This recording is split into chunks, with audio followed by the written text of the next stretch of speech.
It's Monday, September 15th. The push for better cell service and internet service in rural and remote Manitoba communities following a tragedy on a First Nation. A multi-million-dollar investment, Ottawa's proposed solution to build affordable homes faster in several Canadian cities, including Winnipeg. Lacing up in memory of a Canadian hero, how this year's Terry Fox Run exceeded organizers' expectations. Your Morning Winnipeg starts right now.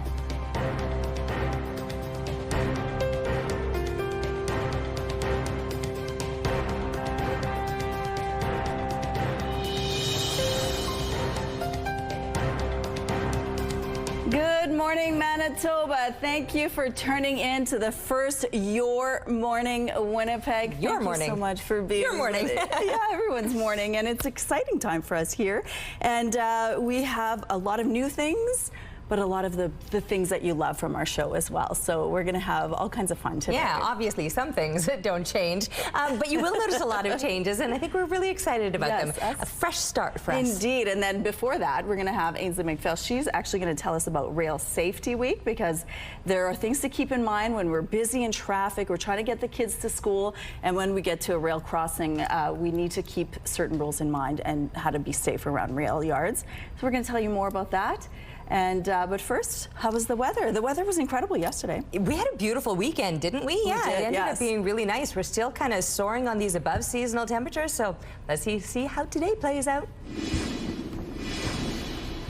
All right, so yes, it's dark out there right now. I know I was just talking about, you know, how nice the weekend was. We got a lot of sunshine then, and the sun will shine for us this morning. We just have to wait till 7:04 before it even begins to rise. A look outside right now, though, and 20 degrees. Talk about a well above seasonal start to the day. In fact, that's above normal daytime highs, never mind a normal low of 6. We've got a bit of a breeze, though, and you're going to notice that wind increasing. It's out of the southeast, gusting to 23 kilometers per hour. Pressure on the rise. Humidity at 27%. So dark for now, but we will get some sunshine where there's already a little bit of activity as far as precipitation goes, and we will likely see some of that later today. But right now it's beginning all through the southwestern part of the province. On the clearer side for us right now, just a couple of clouds. Oh my goodness, I had so many beautiful images of people sending in northern lights photos. So stay tuned. We've got some of that coming up a little bit later on into the show. But yes, this activity that we're seeing along that western border, we will eventually be seeing, well, pretty much across the province. So there's a look at the futurecast, and you can see it begins in the west with a clear start here in southeastern Manitoba and for northwestern Ontario. But as the day goes on, you're going to start to see everybody getting hit with this. So showers, thunderstorms, and then the winds are going to be increasing as well. Really strong gusty winds out of the south at times, getting up to 60 kilometers per hour. And this activity is going to take us overnight. It's still going to be lingering through tomorrow. In fact, it might even still be into Wednesday for some. Certainly some heavier clouds are likely to linger later on into the week. So we're going to be seeing a lot of that precipitation over the days ahead. But also these above seasonal temperatures. So 18 degrees, that would be a normal daytime high now. We're going to be up into the mid-20s for the next couple of days. Sure, there's going to be some shower thunderstorm activity, but even as we start to clear out and see the precipitation tapering off, these temperature values still remaining seasonal or above. There are growing calls for better internet and cell service in rural and remote communities of Manitoba. It comes in the wake of a mass stabbing on a First Nation. And as CTV's Alex Carpa shows us, some are calling this a major safety concern. This was the scene in Hollow Water First Nation after a mass stabbing took place in the community. An 18-year-old woman was killed and several others were injured. The attacker later died in a highway crash with an RCMP vehicle. Residents in Hollow Water rely on landlines and Wi-Fi calling for communication, much like other communities outside of urban centers. It appears authorities did respond quickly to the scene without issue, but some First Nations leaders say the lack of connectivity left residents vulnerable. This is a discussion that we've been having for a long time. Most of the focus has been on urban centers. When it leaves our communities, our First Nations Nations at risk. Manitoba Grand Chief Garrison Sept says there will be more tragedies if nothing is done, citing safety concerns. Joel Templeman says this conversation is driven by the fact that internet and connectivity is treated as a commodity and not used for the common good. The priority is not public safety or public access. It still comes down to it being a commercial interest, and it costs a lot of money. Wayne Kelly says this issue isn't just Manitoba related, but countrywide. He says well over 90% of Canadians in urban spaces have access to basic gigabit internet service.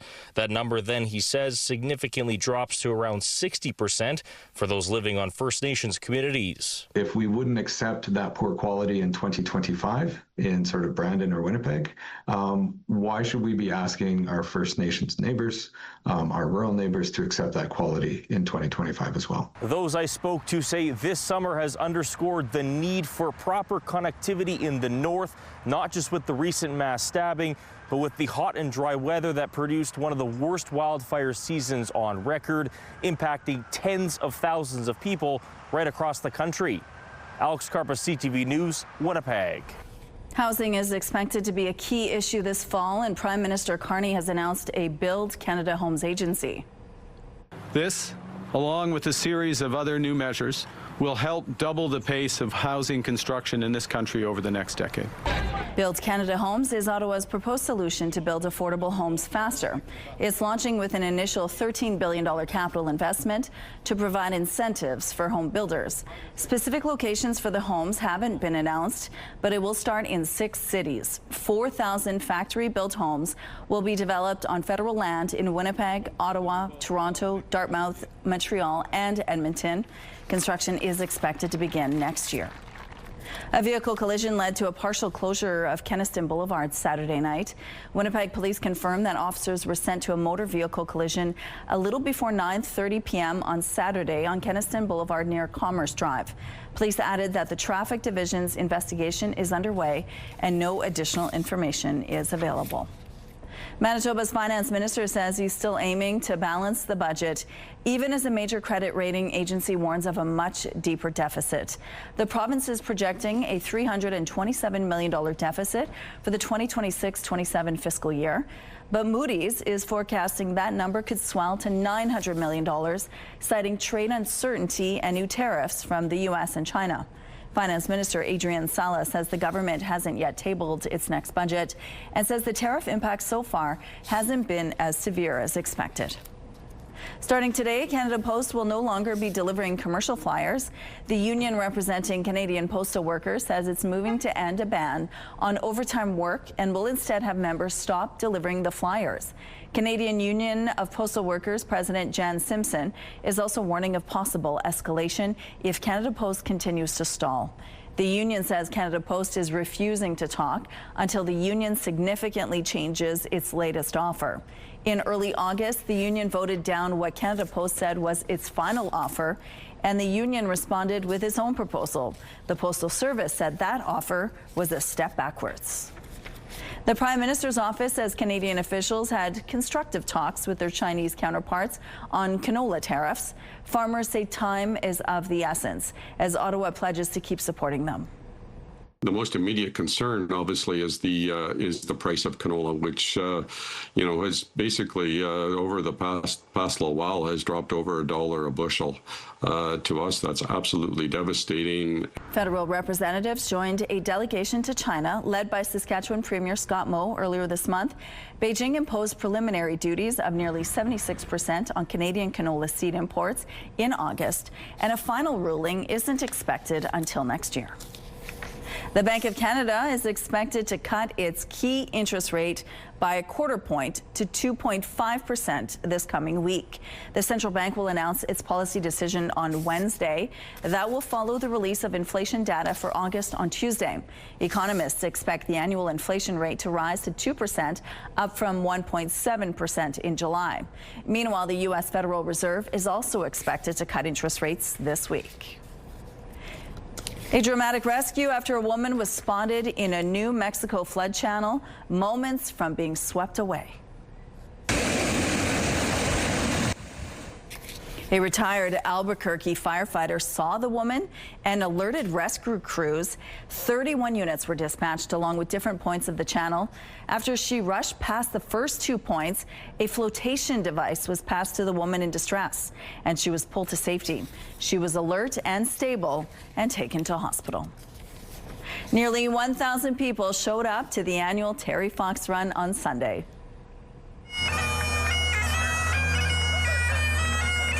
Participants laced up their runners on Sunday morning at Assiniboine Park. Organizers said this year's turnout and fundraising effort both exceeded their expectations. The original goal was $67,000, and it was later bumped up to $90,000. One of the organizers said hitting $100,000 by the end of the month is now a believable goal.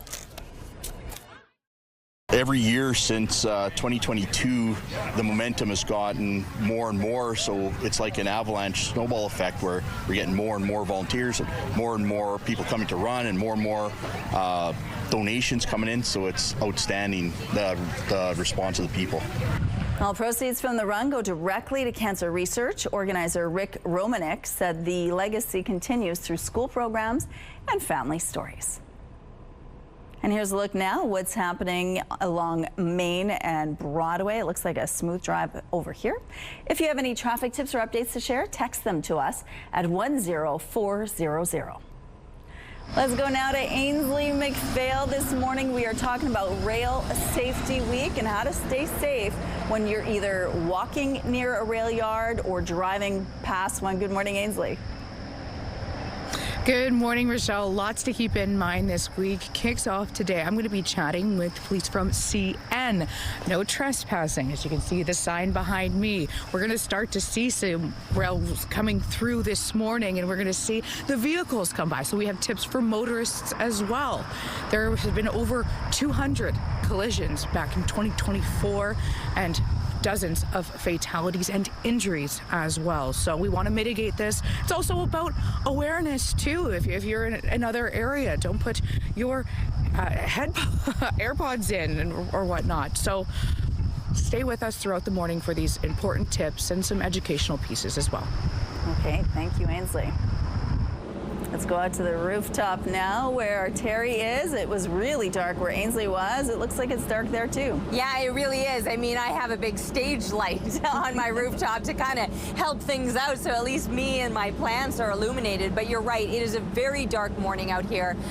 We're going to be seeing a few clouds building up throughout the day today. Oh, look at that. So as far as the temperatures go right now, we're 20 degrees. That is well above seasonal. It's a little bit muggy out here as well. In fact, the Humidex value is making it feel more like 27, and it's barely 6 a.m. So yes, talk about a little bit of a shock to the system there.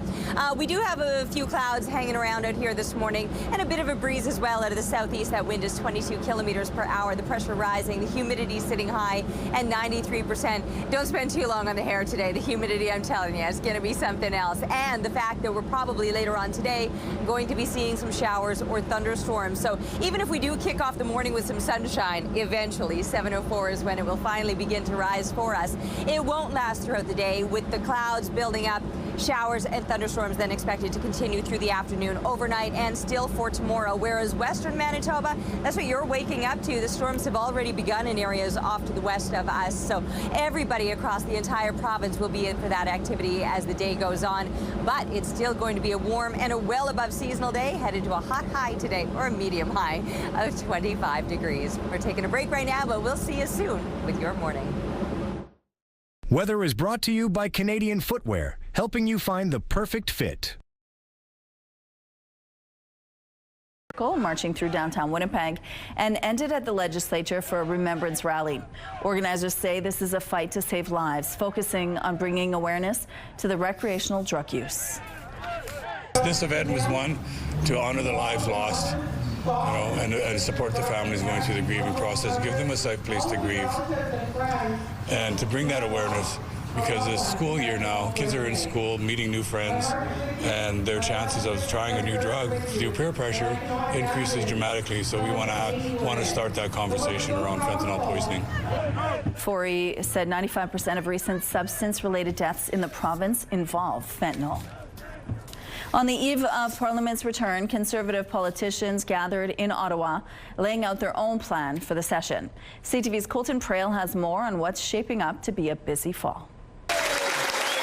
Pierre Poilievre joked he took the scenic route back to Ottawa, but as Parliament prepares to return, the Conservative leader is wasting no time putting the Prime Minister's feet to the fire. The tariffs are worse, crime is worse, immigration is worse. That is not what Canadians voted for. Decrying a Liberal government he says has been more talk than action. He promised elbows up, and where did the elbows go from there? Poilievre promised a Conservative focus on 4 key areas this fall: the cost of living, job losses, crime rates, and immigration. Pierre Poilievre is going to be talking about things that people are feeling and experiencing around the kitchen table. And Mark Carney is talking about national projects that are frankly very hard to relate to.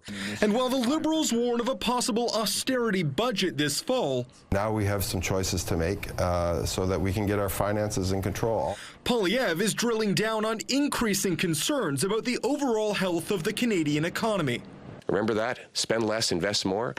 $62 billion of net investment has left since he became Prime Minister. We are seeing evidence that people's anxiety around the economy is increasing, that some of those, some of that optimism might be wearing a little bit thin, that people are expecting to see some results.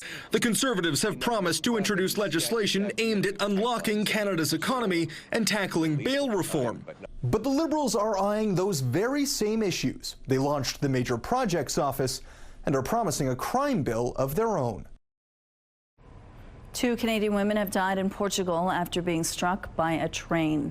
62-year-old Guylaine Boulanger and 66-year-old Elise Bénard were both deaf and didn't hear the train approaching or blowing its horn. They were standing on the tracks taking pictures near a river. The pair was traveling with 2 other women who were not injured. As Ontario Premier Doug Ford urges municipalities to do away with speed cameras, the City of Ottawa says they've made a lot of money off of them. Speeding drivers have paid $20 million in fines in the city so far this year. Meanwhile, fines from red light cameras have resulted in $7 million in revenue for the city. There are 60 speed cameras across Ottawa, with plans for 24 more cameras this fall. Ontario's government has said they're prepared to help get rid of the cameras as soon as the legislature resumes sitting this fall. A heads up, if you plan on taking a stroll through the Polo Park area this week, the city says the Omans Creek Bridge will be closed from Monday to Friday. It's so crews can make repairs to the bridge and embankments. A detour will take you through the park's north entrance along Portage Avenue instead. Blue Bomber fans got to enter the field on Sunday. The Winnipeg Blue Bombers held Fan Appreciation Day at Princess Auto Stadium Sunday afternoon. Fans got to throw the ball on the field and do some cardio by conquering bouncy castles. And most importantly, they got to do a meet and greet with most of the players. Players were signing posters, hats, and other merchandise fans brought and talked with them face to face. And for some, merch was available to purchase right at the field. The Bombers now have a record of 6-7 following Friday's loss to Hamilton. The Blue and Gold will next see action in Ottawa on Saturday. Game time is 2 p.m. Some road closures to remind you about this morning. The bike lane on northbound Sherbrooke Street is closed from Sargent to Cumberland Avenue for road work. Eastbound Logan Avenue is completely closed from Lizzie to Martha Street, but a median crossover will allow traffic through. If you have any other traffic tips or updates to share, text them to us at 10400. Looking through the Bath Fitter Live Eye Bath Fitter, your bath and shower experts for more than 40 years.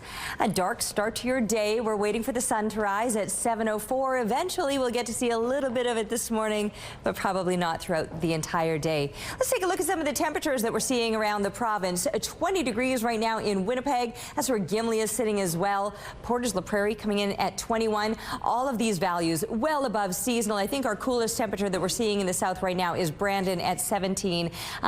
if you think these numbers are hard to read, I thought so too, but we just saw that this morning. So we're going to fix that up. It's going to look better tomorrow. Don't you worry, friends. We're going to keep this rolling along and improving as we go. These temperatures get right up into northern Manitoba, mid to high teens. So everybody is looking at above seasonal temperatures, and it is going to be a warm one today, well above what you would expect, but perhaps stormy. We're right now seeing along that western border the activity that has begun. Clearer here in the southeast and further east of us through parts of northwestern Ontario, but that too may change as the day goes on, because by midday we're starting to see a few more clouds, and by the time kids are coming home from school today, those storms could have developed by then. Up to 25 degrees, and like I said, that is well above seasonal. In fact, where we're beginning at 20 right now is already above a seasonal daytime high. 18 would be a normal high temperature, 6 a normal low, or pardon me, 17 I think is now a normal daytime high. Either way, we're well above it and will stay that way. First half of the week in those mid and then low 20s, and then still sticking in the high teens. It will eventually taper off as far as precipitation goes, and we might have to wait a little longer for the sun to come out, but a few peaks here or there, and then a lot more as we look to the weekend. But it was the northern lights that were on display. A spectacular show last night. This is kind of a cool shot with those clouds in the foreground. Thanks to Wayne for this picture in the Knee Lake area, and keep them coming, please, to Winnipeg weather at CTV.ca. We're taking a break, but we'll be back with Your Morning.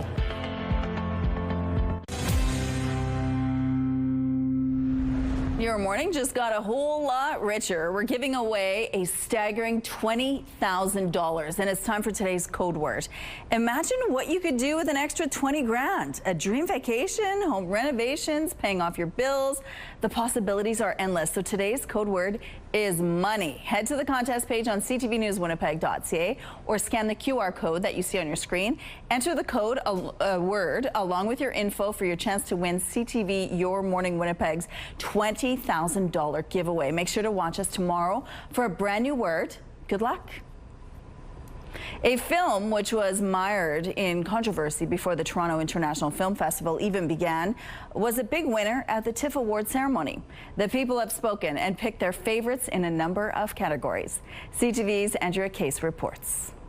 And the 2025 People's Choice Documentary Award, presented by Rogers, goes to The Road Between Us, The Ultimate Rescue, directed by Barry Averich. Of the win, director Barry Averich said he felt vindicated.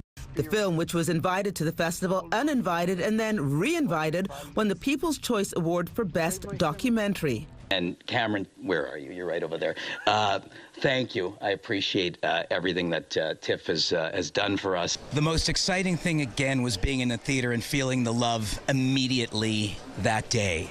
And to win this award, to me, amplifies that experience. The film opens October 3rd, and hopefully more audiences come out and see the film. That's what it's about, dialogue and conversation. The winner of the People's Choice Award, presented by Rogers, is Hamnet, directed by Chloe Zhao. The people chose Chloe Zhao's Hamnet as the best film. Zhao attended the film festival but left before the award presentation. Good morning, Tiff. Unfortunately, this is how her acceptance speech was played back. Oh, thank you. Zhao said she was very lonely when she was young and began writing and creating, posting online to get people's reactions, good or bad. The ever-popular Midnight Madness section crowned Nirvana, the band that showed the movie, as the winner. This is highly unexpected, but we knew from the screening that the people that got to see the movie had a really good time. And we had a really good time. We had a bit of a home screen advantage, though, for sure, because we shot this movie in Toronto, and the audience was mostly from Toronto. So, yes, but it was a very nice surprise to wake up to this morning.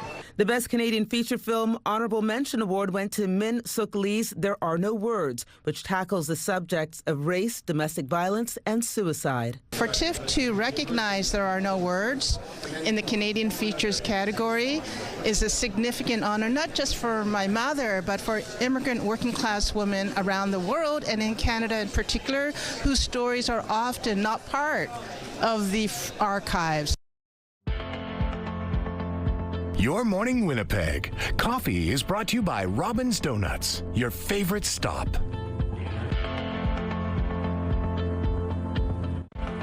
All right, looking outside, it's 20 degrees. Talk about a mild and well above seasonal start to the day. Still pretty dark. We're waiting for the sun to rise, but there's just a few clouds out there. So once it does, we should at least enjoy a bit of that sunshine first thing. Bit of a breeze, too, with the southeast winds, 22 kilometers per hour. The pressure is rising, and that humidity this morning, my goodness, 93%. Yeah, it is a mild and muggy start to your day, and then perhaps will be a stormy day. Right now, we're seeing on the satellite image some activity all through that southwestern corner of the province, although actually, to be fair, it's mostly in Saskatchewan. You can see it's just on the other side of the border, but moving into parts of west central Manitoba, and eventually that's going to be moving across the entire province. So nearly everybody will be in for showers or thunderstorms today. 25 degrees is what we're looking at for a high temperature, though. And yes, it might get a little bit soggy this afternoon. It's also going to get windy this afternoon, with those winds at times gusting to 60 kilometers per hour. So very breezy conditions are expected, and those winds will still continue overnight. But dropping down to 17 degrees, which I was saying earlier is in fact a normal daytime high. That's going to be our low temperature tonight. A seasonal low would be around 6, so remaining well above what you might expect this time of year. We're going to do it all over again tomorrow with a high of 24 degrees. Moderate winds. You'll still notice that breeze. It won't be quite as strong as today, but there will still be that chance of showers or thunderstorms continuing. And then heavier clouds still expected, or mainly cloudy conditions. We might get some peaks of sunshine over the rest of the week, and the temperatures will settle slightly, but from the mid-20s down into the high teens and low 20s, closer to what you would expect for this time of year. Thank you, Terry. Canadians struggling to afford a home are the focal point of a major announcement from the federal government. $13 billion for a new agency to oversee plans to build homes in 6 cities across the country, including Winnipeg.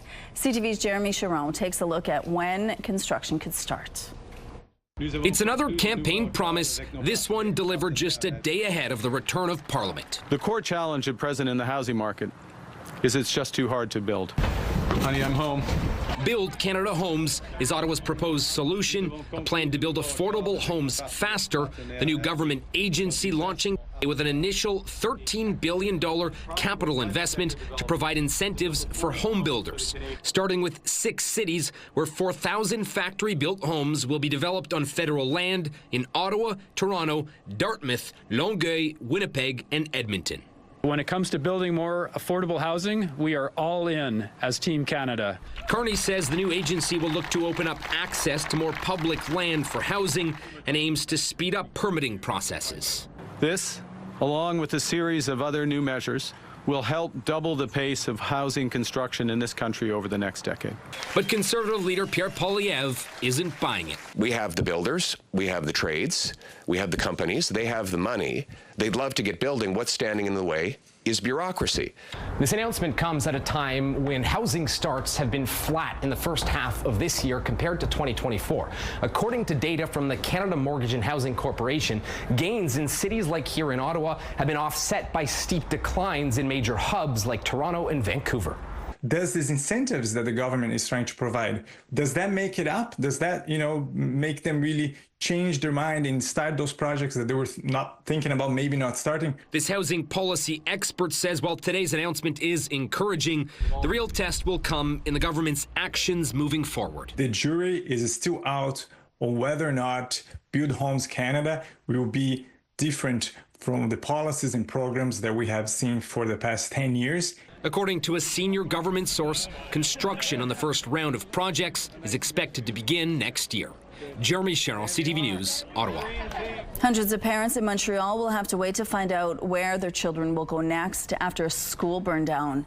The fire at Val-des-Monts Elementary School happened on Friday night.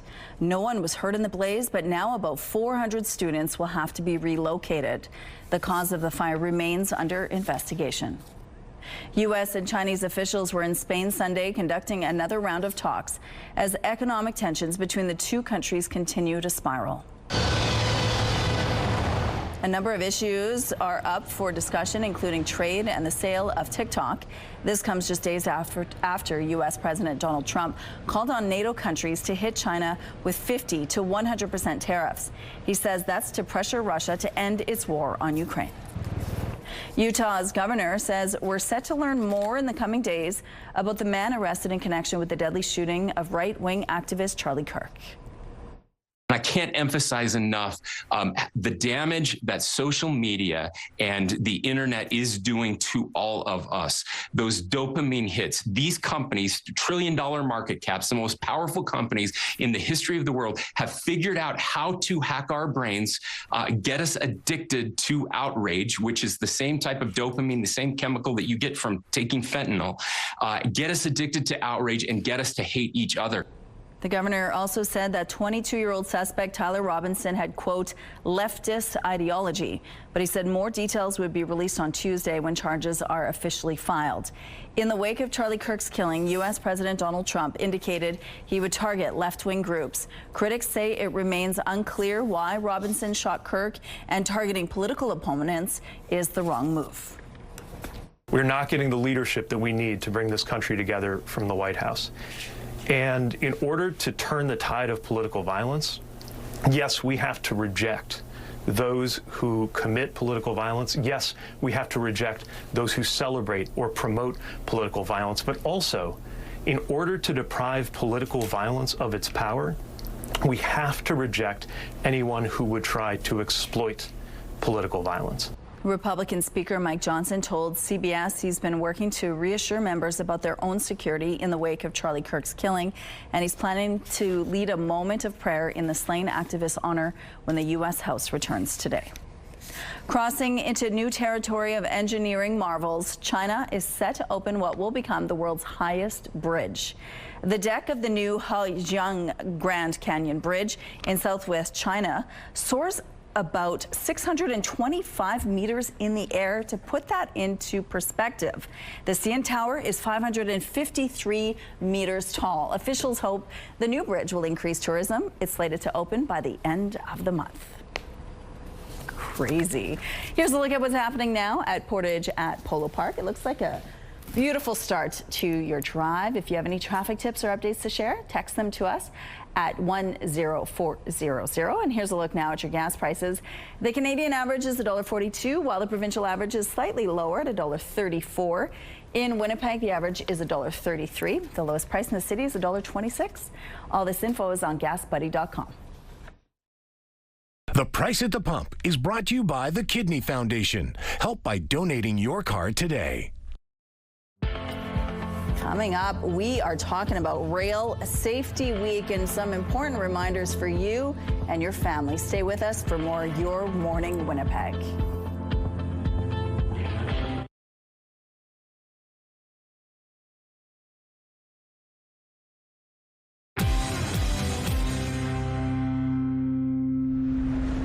All right, if you could see what I could see, you'd have a smile on your face. It is a beautiful, stunning sunrise looking off to the east right now. Sure, it's still dark right now, and we're waiting for that sun to come up at 7:04. So I do look like I'm standing here in darkness, but the colors that we're starting to see along that east horizon are looking pretty stunning out here.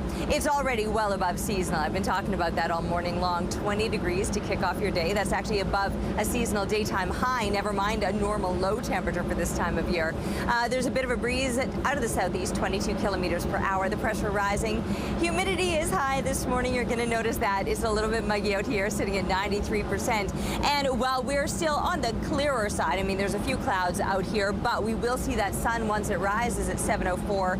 Is areas off to the west, west central Manitoba, who are the first to see the precipitation. Showers and thunderstorms are expected pretty much across the entire province. It'll be later on into the day before we begin to see that here in the southeast, but once it begins, it'll then continue overnight and through tomorrow. But still, these well above seasonal highs up into the mid-20s today and tomorrow. And then as we continue on through the rest of the week, those temperatures will settle slightly. And we're going to be checking in now to see what Ainsley Weather is brought to you by Garage Masters, your complete garage specialists. And now we're going to be checking in to see what Ainsley McPhail is up to. Hi, Ainsley. How's it going out there? Good. Terry, it's Rail Safety Week. Sergeant Paul Ledden joins us to tell us all about it, kicking off today. Lots of messaging, Sergeant. Tell us a little bit about it. Well, Rail Safety Week is an opportunity that gives us a platform to talk about very serious safety issues that we deal with on a day-to-day basis. So trespassing on railway property and the legalities in and around railway level crossings like the one behind us here in terms of traffic laws and unfortunately the results of what can happen to people if they don't obey those laws and take risks. Well, you mentioned the legalities. It's actually quite a hefty fine. Yeah, well, for trespassing under the Railway Safety Act, it's a federal offense, so you can get a ticket. In Manitoba, that's $900. You can also be arrested. Now, obviously, the legal repercussions are one thing, but we're more concerned about the safety. We don't want to see people get injured or worse, which can happen when trespassing on railway property. And aside from trespassing, too, there's a lesson to motorists. We might see a train come by this morning. What are some of those signals that you want people to be aware of? Well, when you're approaching a railway crossing, you have to remember that you got to come to a stop like any other intersection. So when the lights are flashing, come to a stop. Obviously, don't ever go around lowered railway crossing gates.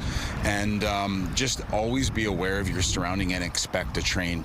Trains can't stop. A train moving at track speed, say 90 kilometers an hour in a lot of areas, it takes around 1,850 meters to stop, so the length of 18 football fields, and the weight ratio is 4,000 to 1 to a vehicle. So that would be the same as a car hitting a pop can. So if you get hit by a train, your odds of coming out of that unscathed are not great. A very serious conversation indeed. Also, just having general awareness, right? I know that this sounds common sense, ain't so common. Right. Well, you know, we become complacent traveling day to day throughout our lives. And, you know, sometimes people get, they're texting on phones or they're listening to the radio or even having conversations with a passenger. We sometimes become oblivious to our surroundings. So we just we can't rely on traffic signals all the time to alert us. We just got to be aware. And again, always anticipate a train and just be safe and when you're in and around those crossings. Sergeant, thank you so much. He's going to join us for many other conversations throughout the morning. We're going to break. Stick with us.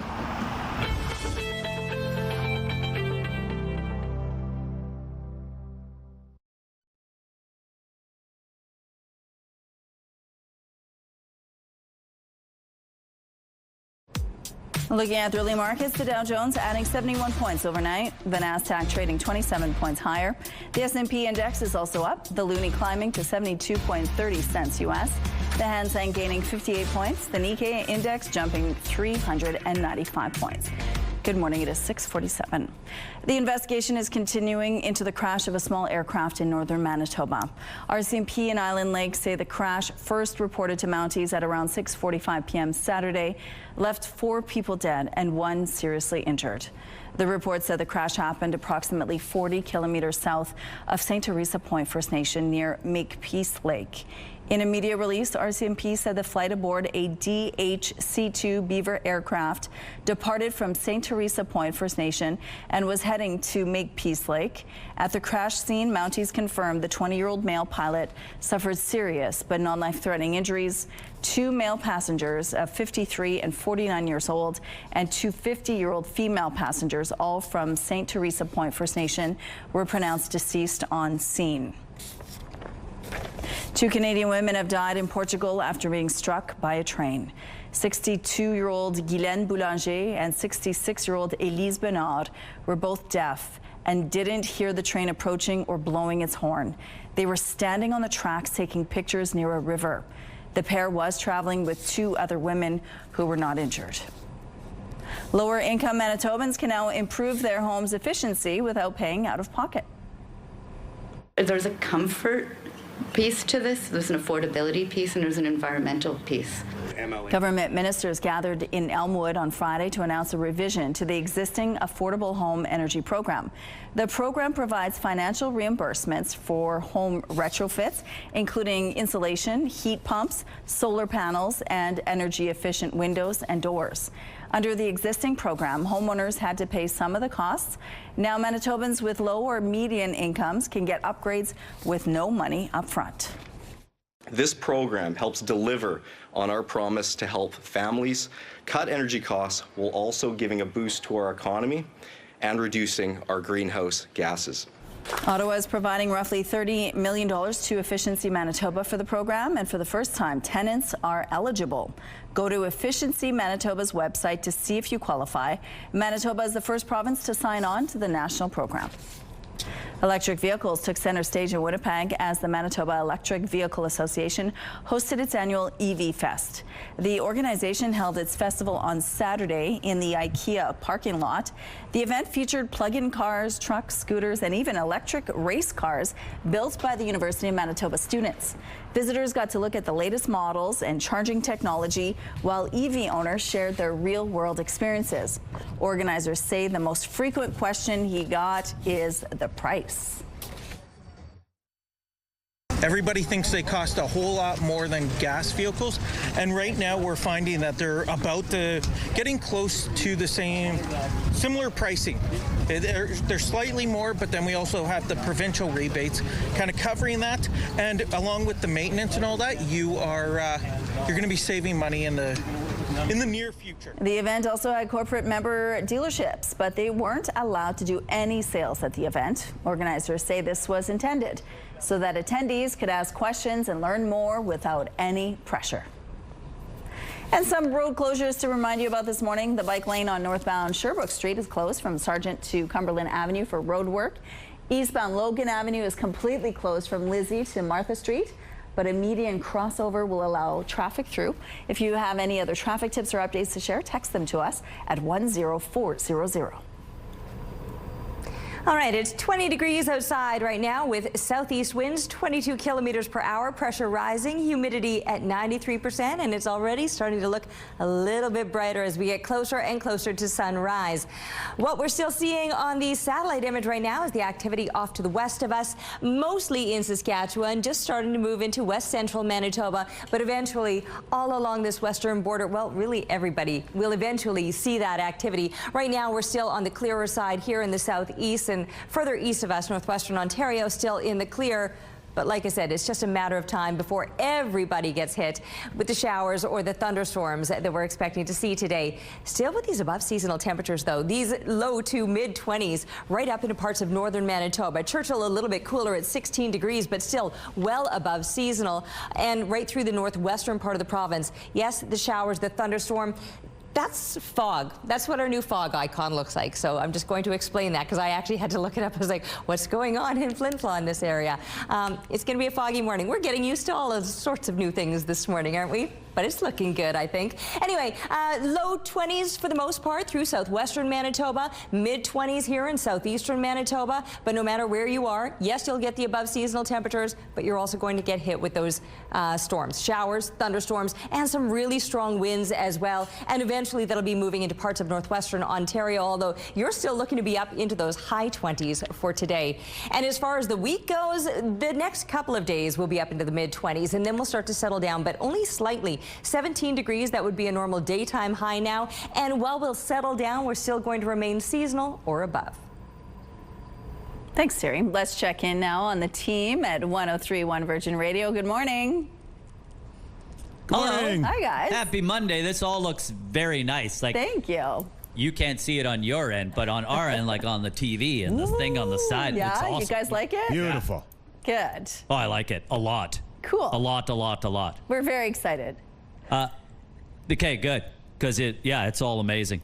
This past weekend, like if you take from Friday through till yesterday, we were at, I don't know how many different events and just saw so many amazing people doing incredible things in support of others and in support of this city. So, Chrissy, see how many you can fit in here. So Manitoba Blue Cross, they do a United Way campaign every year. I was part of it this year. It was the Honey Dill Showdown. Ooh. So they had staff competing to make an original honey dill sauce. It was amazing. It was awesome. That same day, Ace was downtown. He was at Richardson International. Richardson, thank you for having me. It was amazing. Car 287 played, and yeah, they're just dialed. And Richardson continues to be one of the biggest supporters of the United Way of Winnipeg. So thank you for all you do. And then Lloyd, Ace, and I on Friday were down at the United Way Plane Pulse. So the official launch of the United Way campaign. So good. So fun. Over 80 teams got together and they pulled 2 planes, one of them being a water bomber, if you can believe that. And everybody had such an amazing time. So that was on Friday. Saturday, Ace was part of the Fentanyl Awareness Day. So that walk that started at the Forks, you went down Portage, you made it to the Ledge. And thank you, CTV, for all the amazing coverage. That was huge and much appreciated. I was at Motion Ball for Special Olympics Manitoba on Saturday, which was incredible, raising so much money for Special Olympics Manitoba. And then the Terry Fox run here in Winnipeg happened yesterday. One of the best in recent memory was the 45th anniversary of the Terry Fox run, and we had tons and tons of people come out. Amazing. Good luck to every community with your Terry Fox run. There's a ton happening, right? Good call. Right. Well, you guys were busy, and we appreciate your time this morning. Thank you so much. Have a good week, guys. An Ontario family that's been in Canada for years is filled with fear over an impending deportation to Jamaica. They've built a life here. So the eldest son dreams of joining Canada's Olympic team. But as CTV's Kamil Karamali reports, they believe leaving could put them in grave danger. This is my first ever legit title I ever got. This is what Tamari Lindo calls his contribution to Canada. Medal after medal in hurtling. But despite all this, these are all of them. He may never get to compete for our country on the biggest stage because each passing day brings him closer to deportation. It does hurt to feel like, it kind of gives me a sense of like feeling like unwanted. Tamari and his family came to Canada from Jamaica in 2019. Like Lindo's gonna take it home. Since then, becoming one of the country's top-ranked hurdlers at the collegiate level, his father, George Lindo, filing a refugee claim for political asylum after he says he was targeted by gangs while volunteering for Jamaica's political opposition party, even shot at and his throat slashed.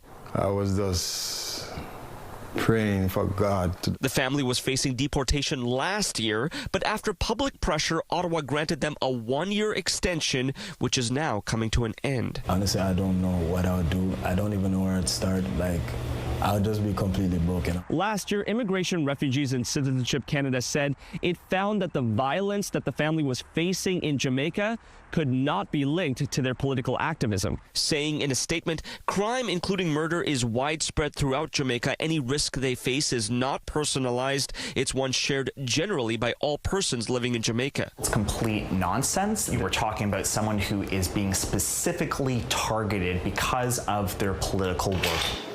The awards, the accolades, and an Olympic future could all be gone, but with the removal proceedings already begun for this family, there's a lot more they could stand to lose. Tamari, what do you think is going to happen to you and your family if you go back to Jamaica? Honestly, I think it will be death, honestly. Now facing a race against time, this family feels winning this battle could be a matter of life and death. Kamil Karamali, CTV News, Oakville, Ontario. Monday, September 15th, calls for better service. Rural leaders say weak connectivity leaves communities at risk. Plus, Canada Post cuts flyers. What does this mean for your mailbox? And Dinos on the dash. T-Rexes race through Steinbach for a good cause. Your Morning Winnipeg starts right now.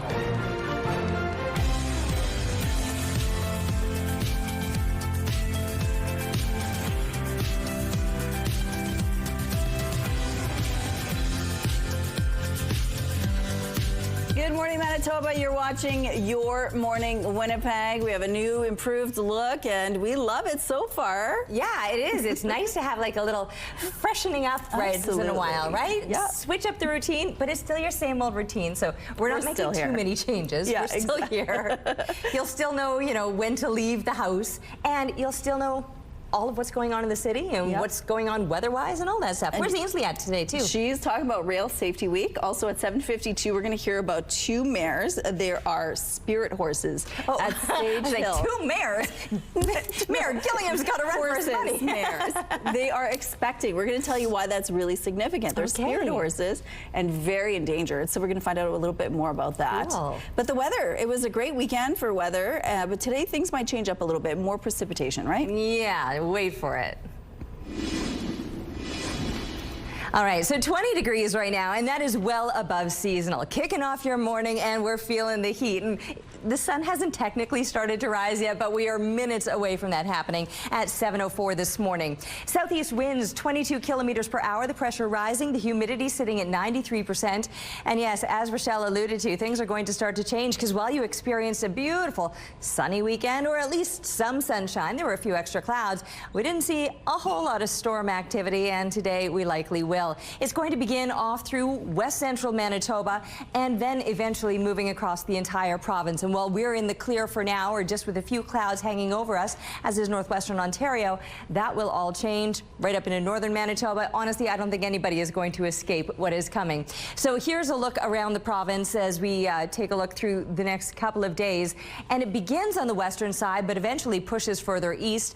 And yes, right into northwestern Ontario. Showers, thunderstorms are expected. We're still going to get the very mild temperatures, but we will notice winds increasing big time. In fact, those winds could be gusting to about 60 kilometers per hour. So hold on to your hat. Hold on to your poncho. I wouldn't recommend an umbrella today. Today's going to be one of those days that the umbrellas flip inside out because it's just too windy for them. So rain poncho or rain jacket with a hood, that would be a better idea. Mid-20s for the next couple of days. The temperatures themselves will settle down and eventually the precipitation tapering off. But 17 degrees is seasonal and we're going to remain well above that.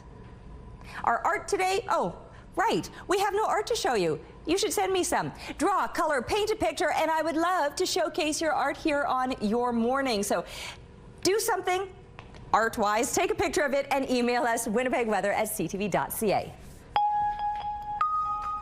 Thank you, Terry. There are growing calls for better internet and cell service in rural and remote communities of Manitoba. It comes in the wake of a mass stabbing on a First Nation. And as CTV's Alex Carpa shows us, some are calling this a major safety concern. This was the scene in Hollow Water First Nation after a mass stabbing took place in the community. An 18-year-old woman was killed and several others were injured. The attacker later died in a highway crash with an RCMP vehicle. Residents in Hollow Water rely on landlines and Wi-Fi calling for communication, much like other communities outside of urban centers. It appears authorities did respond quickly to the scene without issue, but some First Nations leaders say the lack of connectivity left residents vulnerable. This is a discussion that we've been having for a long time. Most of the focus has been on urban centers. When it leaves our communities, our First Nations at risk. Manitoba Grand Chief Garrison Sept says there will be more tragedies if nothing is done, citing safety concerns. Joel Templeman says this conversation is driven by the fact that internet and connectivity is treated as a commodity and not used for the common good. The priority is not public safety or public access. It still comes down to it being a commercial interest, and it costs a lot of money. Wayne Kelly says this issue isn't just Manitoba related, but countrywide. He says well over 90% of Canadians in urban spaces have access to basic gigabit internet service. That number then, he says, significantly drops to around 60% for those living on First Nations communities. If we wouldn't accept that poor quality in 2025 in sort of Brandon or Winnipeg, why should we be asking our First Nations neighbors, our rural neighbors, to accept that quality in 2025 as well? Those I spoke to say this summer has underscored the need for proper connectivity in the north, not just with the recent mass stabbing, but with the hot and dry weather that produced one of the worst wildfire seasons on record, impacting tens of thousands of people right across the country. Alex Carpa, CTV News, Winnipeg. The RCMP officer seriously injured in a highway crash while responding to a mass stabbing on a Manitoba First Nation says the tragedy will stay with her forever. In a statement released Friday, Corporal Brianne Bartmanovich says she has served Hollow Water First Nation for 7 years and her thoughts are with the victims. She adds that she's hopeful everyone will be able to heal.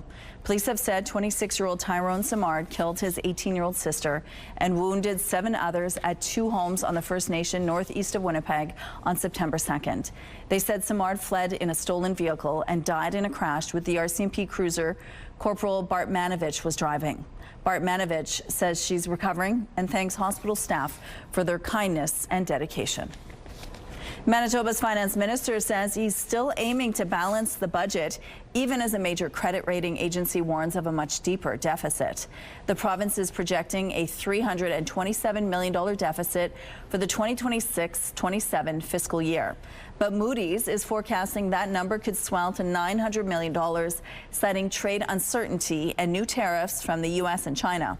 Finance Minister Adrian Salas says the government hasn't yet tabled its next budget and says the tariff impact so far hasn't been as severe as expected. A vehicle collision led to a partial closure on Keniston Boulevard Saturday night. Winnipeg police confirmed that officers were sent to a motor vehicle collision a little before 9:30 p.m. on Saturday on Keniston Boulevard near Commerce Drive. Police added that the traffic division's investigation is underway and no additional information is available. Starting today, Canada Post will no longer be delivering commercial flyers. The union representing Canadian postal workers says it's moving to end a ban on overtime work and will instead have members stop delivering the flyers. Canadian Union of Postal Workers President Jan Simpson is also warning of possible escalation if Canada Post continues to stall. The union says Canada Post is refusing to talk until the union significantly changes its latest offer. In early August, the union voted down what Canada Post said was its final offer, and the union responded with its own proposal. The Postal Service said that offer was a step backwards. U.S. Secretary of State Marco Rubio is in Jerusalem this morning, where he met with Israeli Prime Minister Benjamin Netanyahu. America has no better ally than Israel. It's obvious that Israel has no better ally than America. You've been a remarkable partner. Talks centered around Israel's strike against Hamas in Qatar last week. Heading into the meeting, Marco Rubio said the U.S. is not happy about it, but now is the time to figure out what comes next. Rubio says the U.S. stands with Israel against terror, and it will keep encouraging Qatar to play a constructive role in Gaza. Leaders from Arab and Islamic states are holding an emergency summit in Qatar this morning. They're trying to come up with a unified response to last week's strike in Doha. Qatar's prime minister has urged the international community to hold Israel accountable for its actions. A horde of dinosaurs invaded the AD Penner Park in Steinbach on Saturday.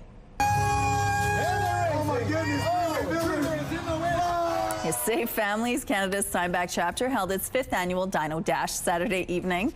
The event had almost 20 inflatable dinosaurs racing to the finish line, some of them riding a horse.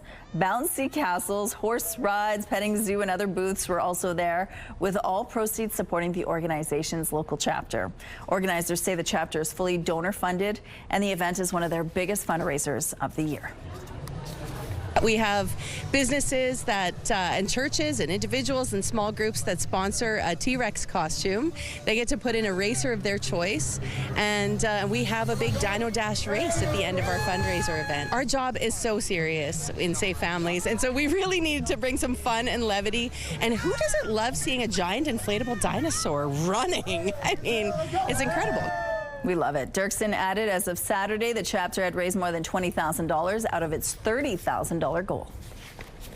Christmas isn't for another few months, but we're getting a look at what the biggest gifts of the year may be. London's Business Design Centre is hosting the annual Big Christmas Wish List Awards. They include Barbie's Dream Camper and Lego's new collaboration with F1. If you're counting, Christmas is 101 days away. And let's take a look now at the current traffic situation around Keniston and Sterling Lion Way. We have one traffic alert to tell you about. Lights are flashing red in all directions at Sterling Lion and Whidden Gate. Signals crew are on the way. If you have any other traffic tips or updates to share, text them to us at 10400. Let's go back now to Ainsley McPhail, who's live right by a rail crossing. That is where a lot of accidents, preventable accidents, happen. Ainsley, good morning. Good morning, Rochelle. We're on McCreary Road, just by the train tracks. We might actually see one soon. Before we get to it, too, I want to say me and Kenny were watching the top of the hour. Looks fantastic. Hard to watch the TV usually when you're on the TV, so we get a different vantage point.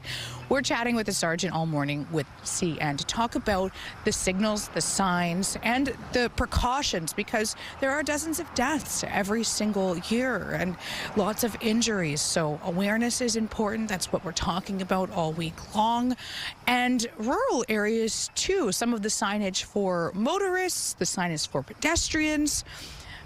As we mentioned, this can be fatal. So stay with us throughout the morning for all of that. And we saw the green light, so Sergeant told me we might get to see a train soon enough. Okay, well, thank you, Ainsley. Stay safe out there.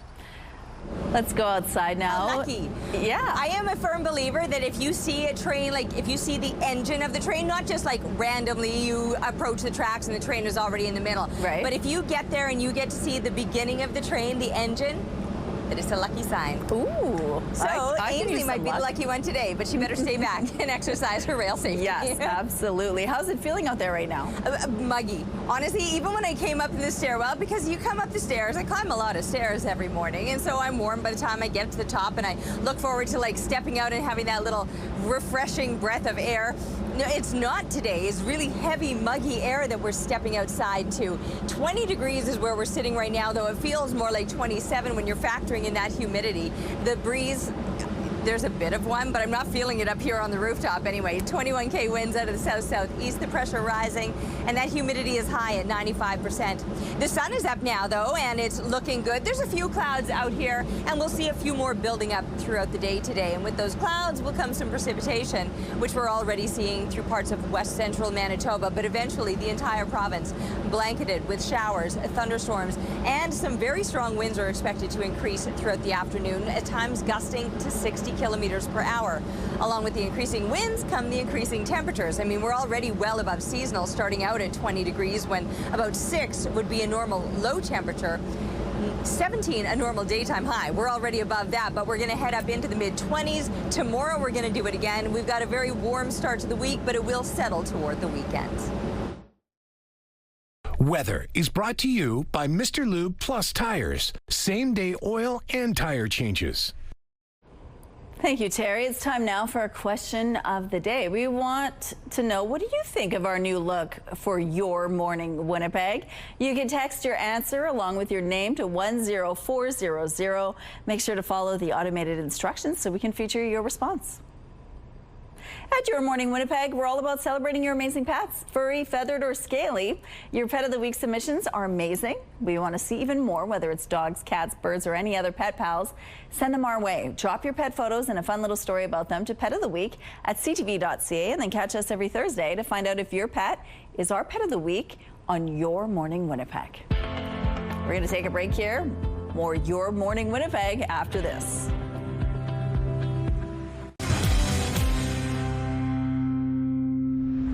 Good morning. The sordid legacy of the country's residential school system and path towards reconciliation will soon have a home in Winnipeg. Building this lodge is not just the NCTR's responsibility. It is our responsibility, and we must act together to continue to educate this country and shut down hatred. Premier Wamkanu announced his government will put forward $20 million for a permanent home for the National Centre for Truth and Reconciliation. He says it will be located at the former Southwood Golf and Country Club grounds in St. Norbert. Along with historical records and oral testimonies, the site will feature exhibits, ceremonial spaces, educational programming, and conduct research into the progress of the Commission's calls to action. So we're going to be a real leader as Manitoba, and that's going to mean good things for the future generations. This is going to help with learning. This is going to help with future generations being able to talk about human rights and the Canada that they want to build together. But it's also just going to be a cool place when you're hosting relatives, right? We take folks to the Forks, we take folks to Assiniboine Park, the Leaf. Now you're going to bring people to the Centre for Truth and Reconciliation in the future. The NCTR was established in 2015 and until now has been operating out of a temporary location at the University of Manitoba. Nearly 1,000 people showed up to the annual Terry Fox Run on Sunday. Participants laced up their runners on Sunday morning at Assiniboine Park. Organizers said this year's turnout and fundraising effort both exceeded their expectations. The original goal was $67,000, and it was later bumped up to $90,000. One of the organizers said hitting $100,000 by the end of the month is now a believable goal. Every year since 2022, the momentum has gotten more and more, so it's like an avalanche snowball effect where we're getting more and more volunteers and more people coming to run and more donations coming in, so it's outstanding, the response of the people. All proceeds from the run go directly to cancer research. Romanek said the legacy continues through school programs and family stories. And we've got some road closures to remind you about this morning. The bike lane on northbound Sherbrooke Street is closed from Sargent to Cumberland Avenue for road work.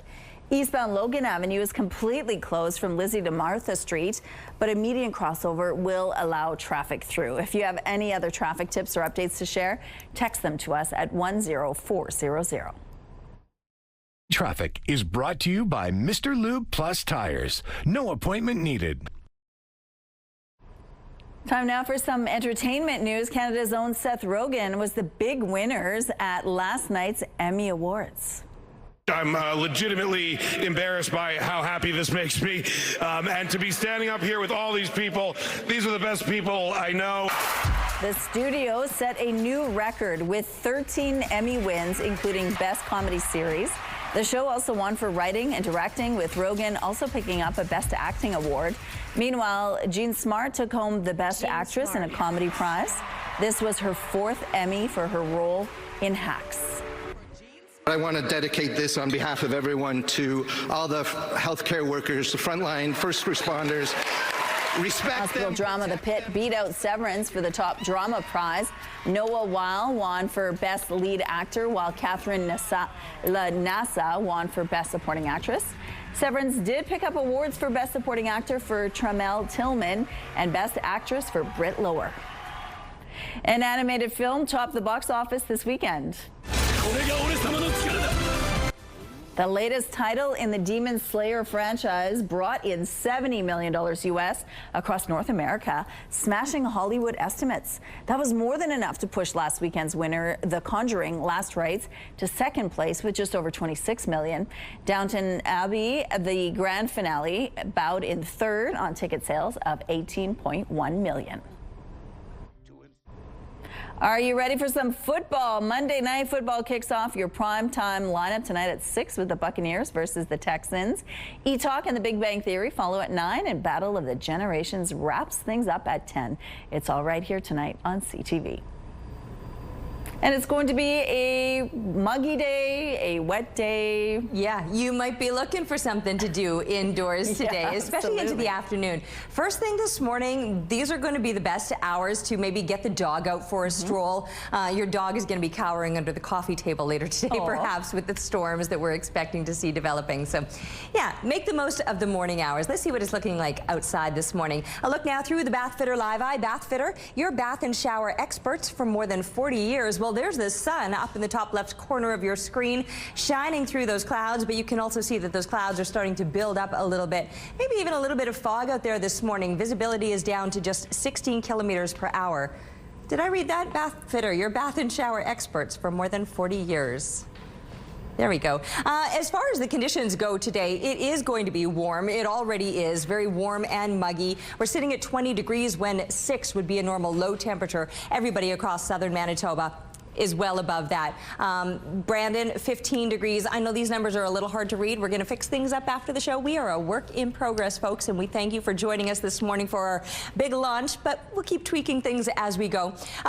High teens across much of northern Manitoba, or at least in the northwest, low teens in the northeast, and we will be well above normal today with that chance of precipitation coming. So there you can see it through west central Manitoba. We're on the clearer side, just a few clouds, but eventually all of us will be rolled over, I suppose, by the showers and thunderstorms that we're expecting. Speaking of rolling over, here comes the school bus. 20 degrees as we send kids off to school, midday 24 and a hot high of 25 degrees. Not hot, but for this time of year, that is well above normal, and it is certainly muggy out there as well. Next couple of days will be in the mid-20s with the possibility of showers and thunderstorms, and then temperatures will settle, the precipitation tapers off, but still mainly cloudy through most of the week.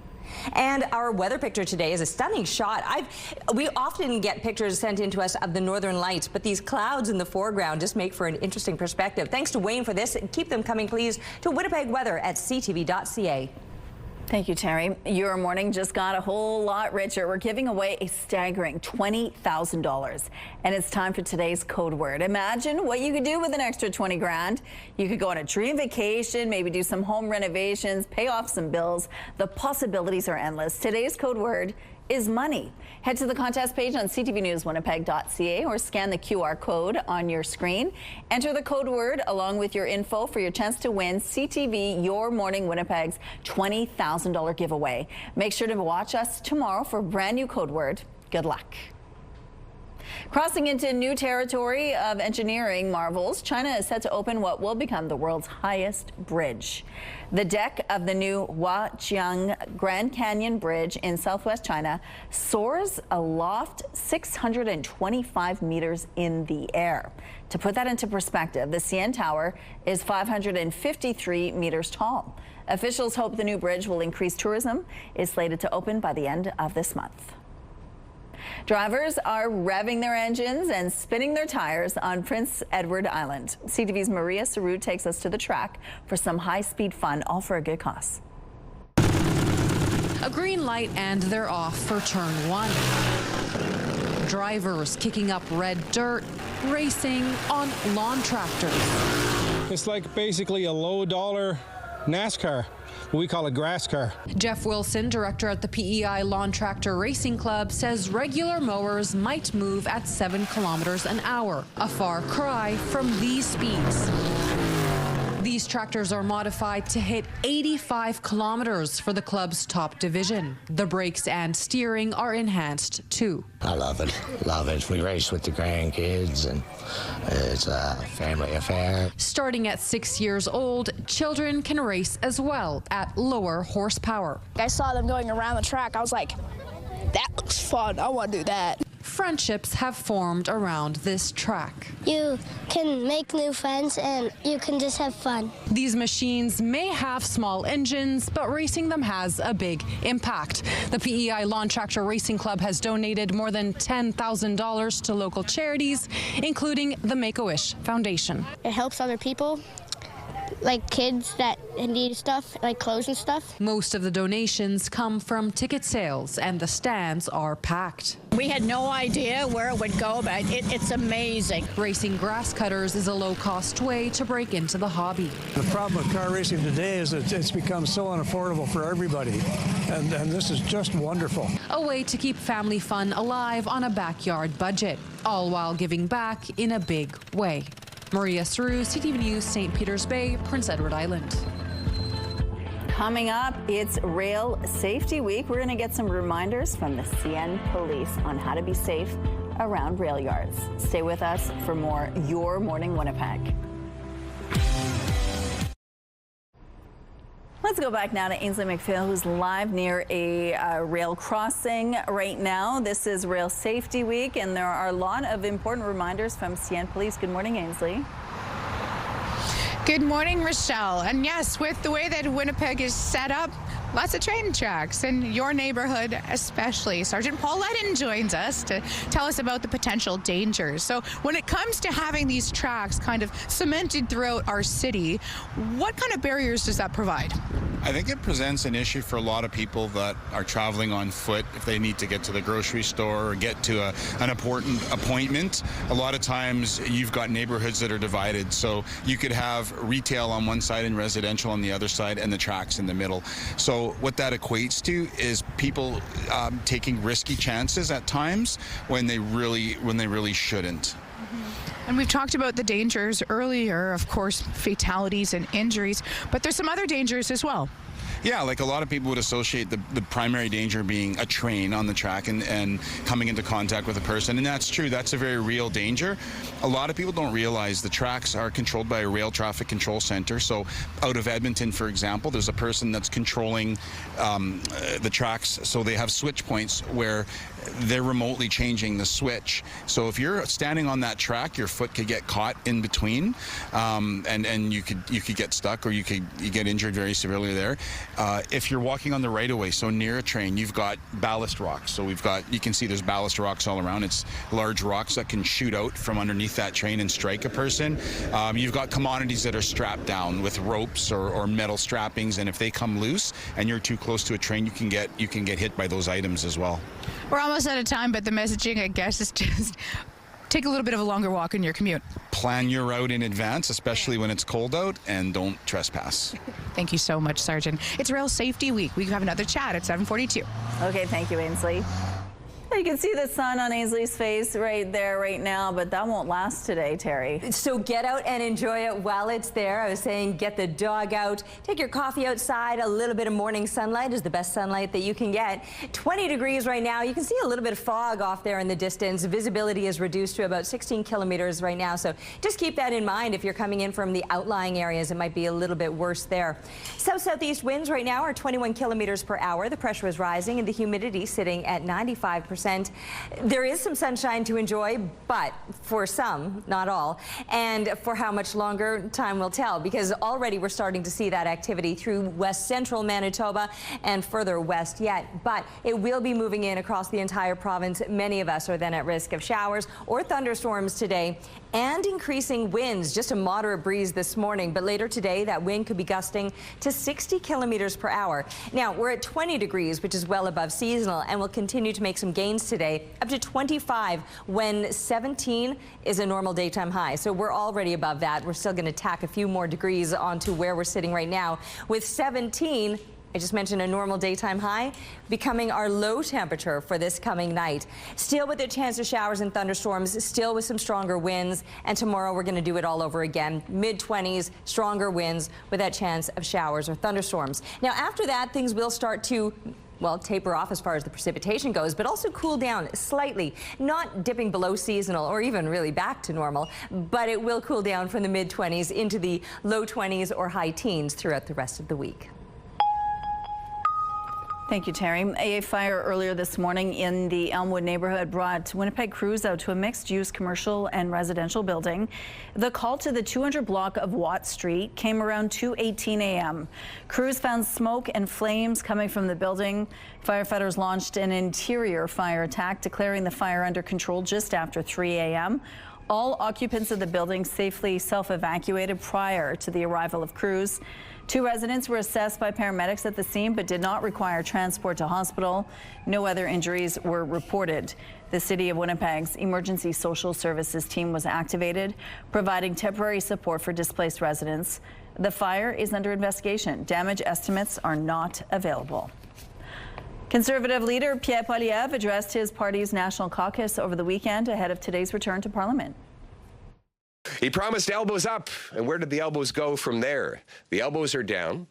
He has backed down again and again and got absolutely nothing in return. This was after he promised that he would negotiate a win with the Americans and have a deal by July 21st. Here we are, the middle of September, no deal.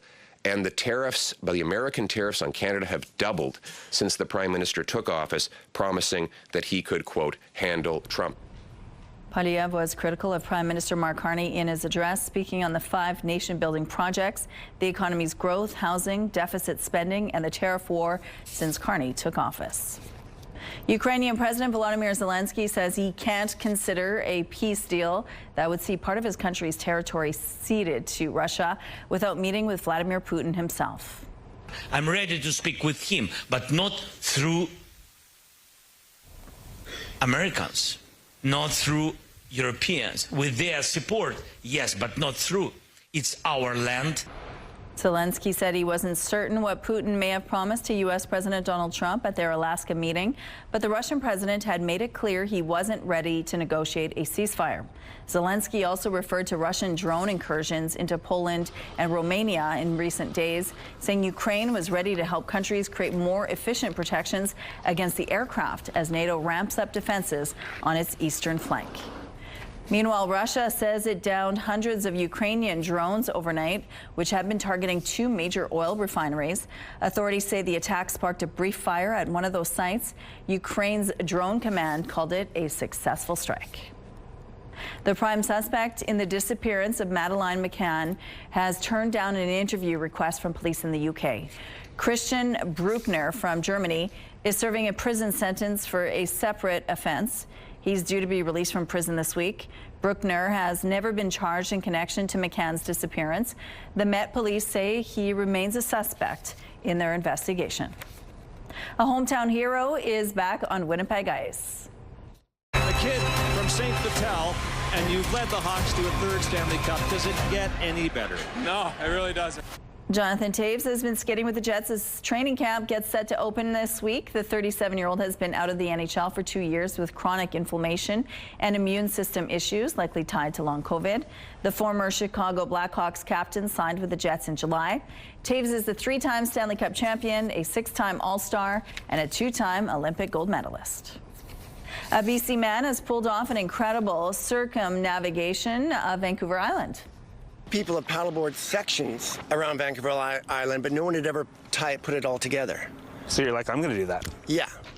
Paul Vercher has been a longtime lover of extreme sports, being an avid endurance mountain biker and extreme skier before he injured his ankle. He maintained his mental health during that tough period by planning his trip around Vancouver Island on his board. At points, the trip was difficult, but he persevered and won.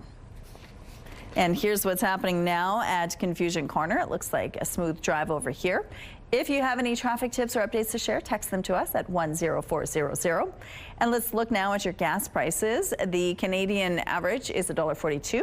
The provincial average is lower at $1.34. In Winnipeg, the average is $1.33. The lowest price in the city is $1.26. All this info is on gasbuddy.com. The Price at the Pump is brought to you by the Kidney Foundation. Help by donating your card today. Right now it is 20 degrees and mainly cloudy out there. Your news, weather, and traffic is coming up on Your Morning Winnipeg.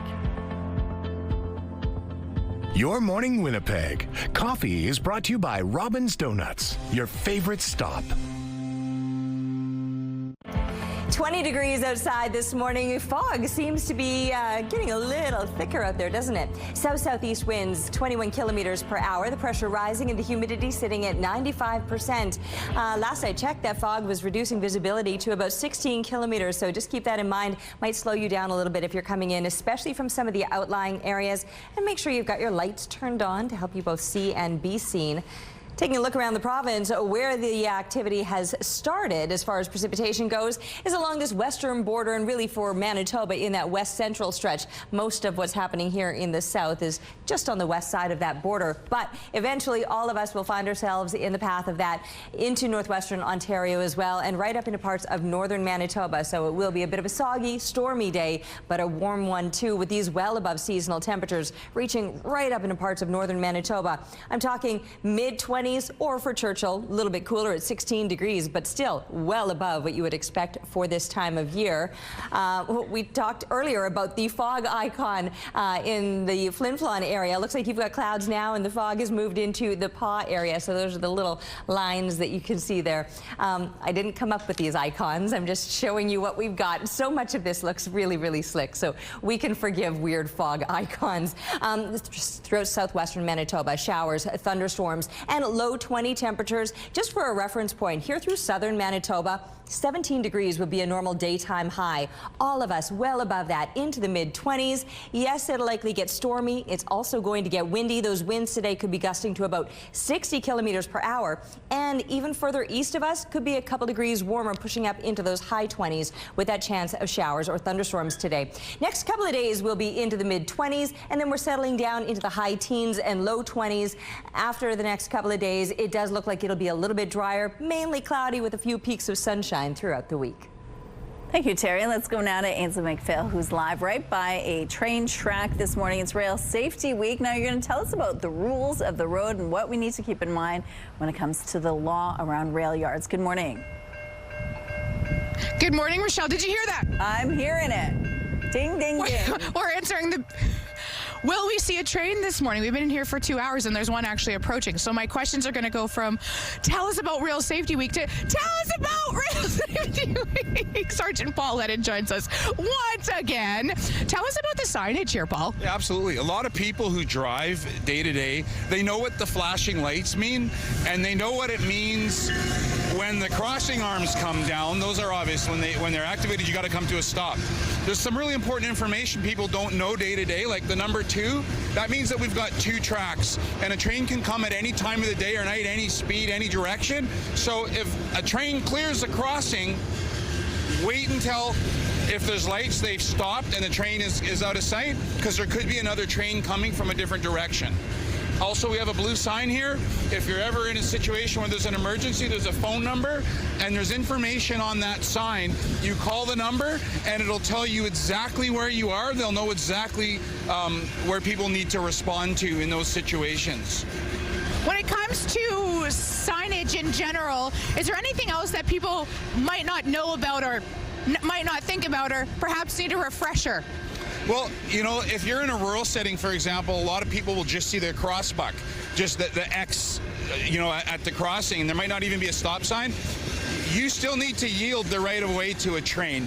So a train cannot stop within its line of sight generally when it's traveling. So a train is not going to stop for you, and a train has the right of way at all times. So if you see crossbucks, prepare for a train, look both ways, make sure you know where the tracks are, and come to a stop and yield the right of way to that train. It's Rail Safety Week. There's a reason that we're doing this. It's just so that motorists, pedestrians can stay safe. The fatalities is really the serious concern. Yeah, absolutely. There was 261 collisions in Canada last year, which includes 68 fatalities and 58 serious injuries. From our perspective, even one is one too many. So we want people to be aware, we want people to be educated, and most importantly, don't take unnecessary risks, whether you're a pedestrian or whether you're driving a vehicle. I'm acting like this is an uncommon experience to see a train in Winnipeg. Back to you guys. Maybe we'll have another one later. Thank you, Ainsley. The rising popularity of electric bikes and scooters has a group of U.S. doctors urging caution. The American College of Surgeons says it's seeing a surge in injuries across the country, particularly among children and teens. Mandy Gaither has more on the growing concern and how to stay safe. It's a popular way to get around. Electric scooters and bikes can get you where you're going fast. But doctors warn the rising number of them on the road is causing another kind of surge. When we get our trauma alerts, a lot of times I'm thinking, okay, is it another e-bike or e-scooter injury? Because they become more and more common. Pediatric trauma surgeon Dr. Mark Levy with Orlando Health says his hospital alone has seen a 250% increase in emergency room visits from e-bike and e-scooter accidents. But the American College of Surgeons says it's a problem nationwide, with more than 20,000 people hurt while riding electric bikes every year. About 3,000 of those require hospitalization. E-scooters and e-bikes can attain speeds as high as 20 to 30 miles per hour. Some e-bikes can go as fast as 50 miles per hour. Levy says head injuries are the most common, and there have also been deaths. He says many times riders he sees in the ER either didn't have a helmet or weren't wearing the right one. As speeds increase, Levy says a stronger helmet with a higher rating is needed for protection. This helmet is rated a level 3 helmet, which would be up to 28 miles per hour. And you can see it has a kind of a full shell around it that protects the head. It's also harder than the other one and is better for these higher rates of speed. Welcome here inside the SportsCenter newsroom. Laura Dykin with your must-see moment from Sunday. For that, let's head to Detroit. Some NFL action as the Bears and the Lions were facing off. Final moments of the first half. It's Jared Goff airing it out for Isaac Toslaw. And look at this. He's just one hand, gets his shin down in bounds. His first NFL catch last week was a jaw-dropping one as well. That was a touchdown. This one just as spectacular for Toslaw, who earns our must-see moment from Sunday. Well, tonight on TSN, we've got not one, but two Monday night football games to wrap up week number 2 in the NFL. First up is the Buccaneers and the Texans, then the Chargers and the Raiders. Coverage begins at 4 p.m. Central Time with kickoff set just after 6 o'clock. That does it for us here inside the SportsCenter newsroom. Have a great rest of the day.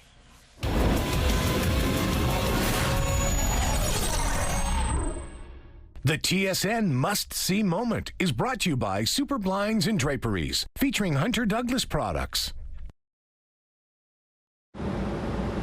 All right, it's warm out here. I think I might be a little overdressed for today, to be honest with you. Our temperatures, they're already well above seasonal. 20 degrees right now with south-southeast winds, 21 clicks. The pressure rising, the humidity sitting at 95%. So the sun is getting a little bit higher in the sky, and I'm starting to now feel the warmth of it. It's not just warm, it's muggy as well, and so that air is just feeling kind of heavy. We are expecting those winds to increase through the day, so that will at least keep things moving a little bit, but also increasing through the day will be the clouds and approaching the storms. Yes, showers and thunderstorms that we're already beginning to see through west central Manitoba will eventually be blanketing the entire province and even moving into northwestern Ontario, who may have temperatures climbing even a few degrees higher than what we'll see through Manitoba. And Manitoba, like I said, is in for well above seasonal temperatures today. So for northern Manitoba, low 20s to mid 20s and low to mid 20s here through southern Manitoba, but high 20s expected across that eastern border. And while it is sunny to kick things off, that will change with the potential for those storms to be moving in later this afternoon. Once they begin, then continuing overnight and still through tomorrow, though the temperatures will pretty much be the same in the mid 20s for the next couple of days. Thank you, Terry. A Winnipeg Equestrian Center is embarking on a journey of truth and reconciliation. Sage Hill Stables launched its Spirit Horse Project 2 years ago to protect an endangered Indigenous horse breed. The project is called Spirit Horse Project. And right now, Sage Hill is caring for an Ojibwe Spirit Horse Stallion and 3 mares, which are known as the Three Sisters. 2 of the mares are expecting. Joining us now from Sage Hill Stables are handlers Gwen Donahoe and Bob McConomy, and the 2 expecting spirit horses, Lil and Mandy. Good morning to all of you. Morning. Well, tell us who's who here out of these horses. This is Lil right here, and Bob has Mandy over here. So yeah, those are the 2 expecting moms that we're pretty excited about. They're beautiful. Now tell us about the history of the Ojibwe spirit horses in North America. Do you want to go? Yeah, so there were, I guess, way back before the settlers came, there were thousands of them, and they lived in the boreal forest, and they had a coexistence with the Indigenous people. So the Indigenous people would make use of them for their trap lines and to move things and whatever. And in exchange, the horses got some food in the winter. In about 1972, though, the population of the horses had dropped to just 4. And the Canadian government, fearing disease and that sort of thing, had wanted to put the 4 down.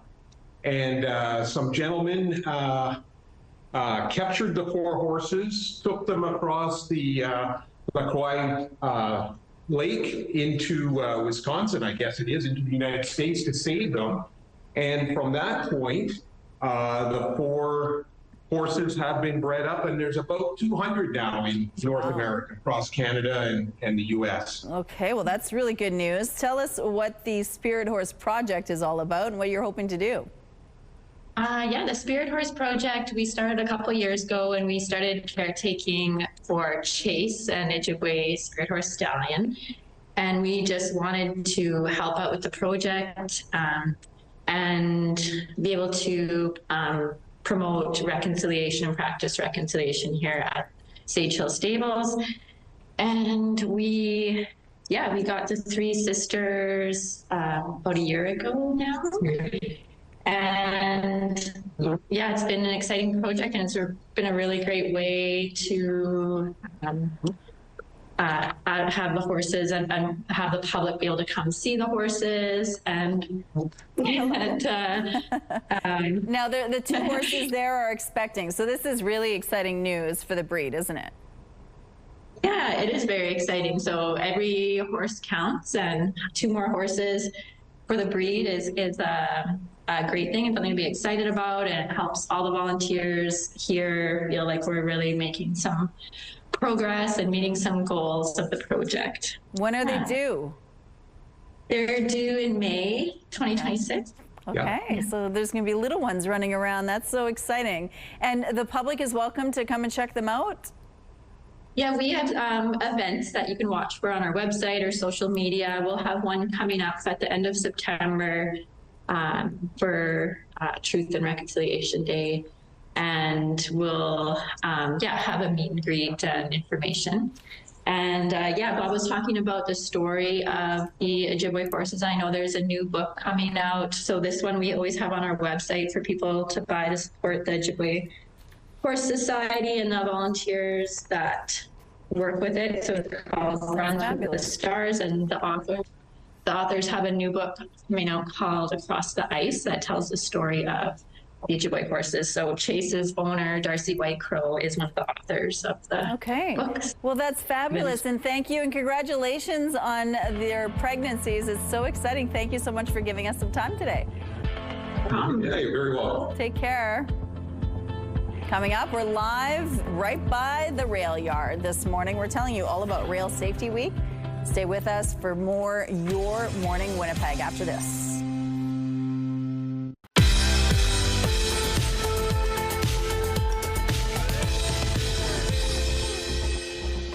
Let's see who's celebrating a milestone today. Happy 4th birthday to Nash, with love from your family.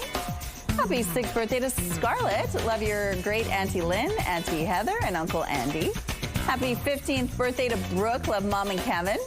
Happy 10th birthday to Kelsey. Love Mom, Dad, and Tyler.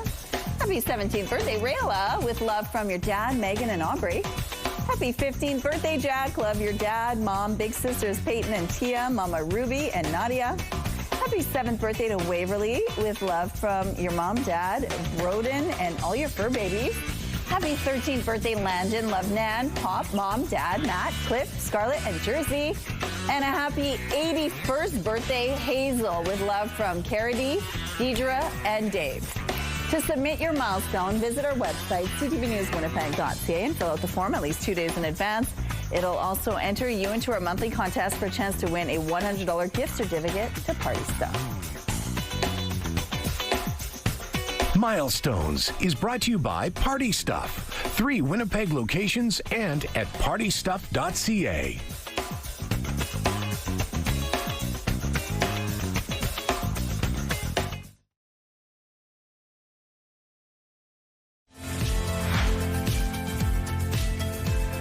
Walk for Awareness. Community members gathered to highlight the potentially deadly risks of recreational drug use. More postal job action, what union workers will not be bringing to your mailbox as part of a new pressure tactic.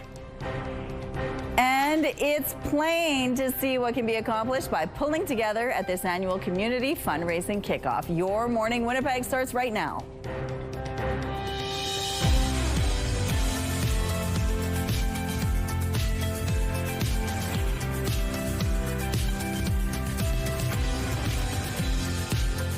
Good morning, Manitoba. Welcome to Your Morning Winnipeg. It is good to see you. It's the 8 o'clock hour, and we have a lot in the next hour for you, including, I don't know if you heard about this, Terry, but some new research from NASA is showing that there could have been signs of life on the planet many, many years ago. But some of that research was done right here in Winnipeg. So we're going to speak with the scientists who are part of that research team at about 8:15. They're from the University of Winnipeg. Ooh, something to look forward to there, Absolutely. Yeah. It doesn't feel as cold here as the Red Planet, obviously. Thank goodness for that. It doesn't feel cold at all. I feel like I'm melting outside. Honestly, I came back inside and I was like peeling off my blazer. Like, whew. It's muggy out there. So muggy out there. Yeah, that's the first thing that you're going to notice as soon as you step outside. So I will give you a heads up right now. Don't spend as much time on the hair. Like, honestly, it's just not even worth it. You're going to struggle, and then the humidity is something else. It's going to kill it, yeah. Also, some light layers today, or no layers at all. Let's take a look. So, yes, it's warm, 20 degrees, but it feels more like 27. That's once we're factoring in the humidity. The breeze, I mean, it's there, but I certainly wasn't feeling it when I was up on the rooftop last. The south-southeast wind, 21 kilometers per hour. The pressure is rising and the humidity sitting at 95%. You can see some fog that's starting to move in as well, so that's just kind of adding to that dampness and the heaviness that's out there this morning. And then, of course, there's the precipitation that we're keeping our eye on. Most of us aren't seeing it yet, yet, but they're through west central Manitoba and starting to move into the Interlake area as well. All of us will eventually come to see the showers or thunderstorms right up along that western border and then pushing further to the east as the day goes on. So that's pretty much what we can expect, not just today, but continuing overnight and still lingering through tomorrow. So we've got a couple of days with that possibility of showers or thunderstorms.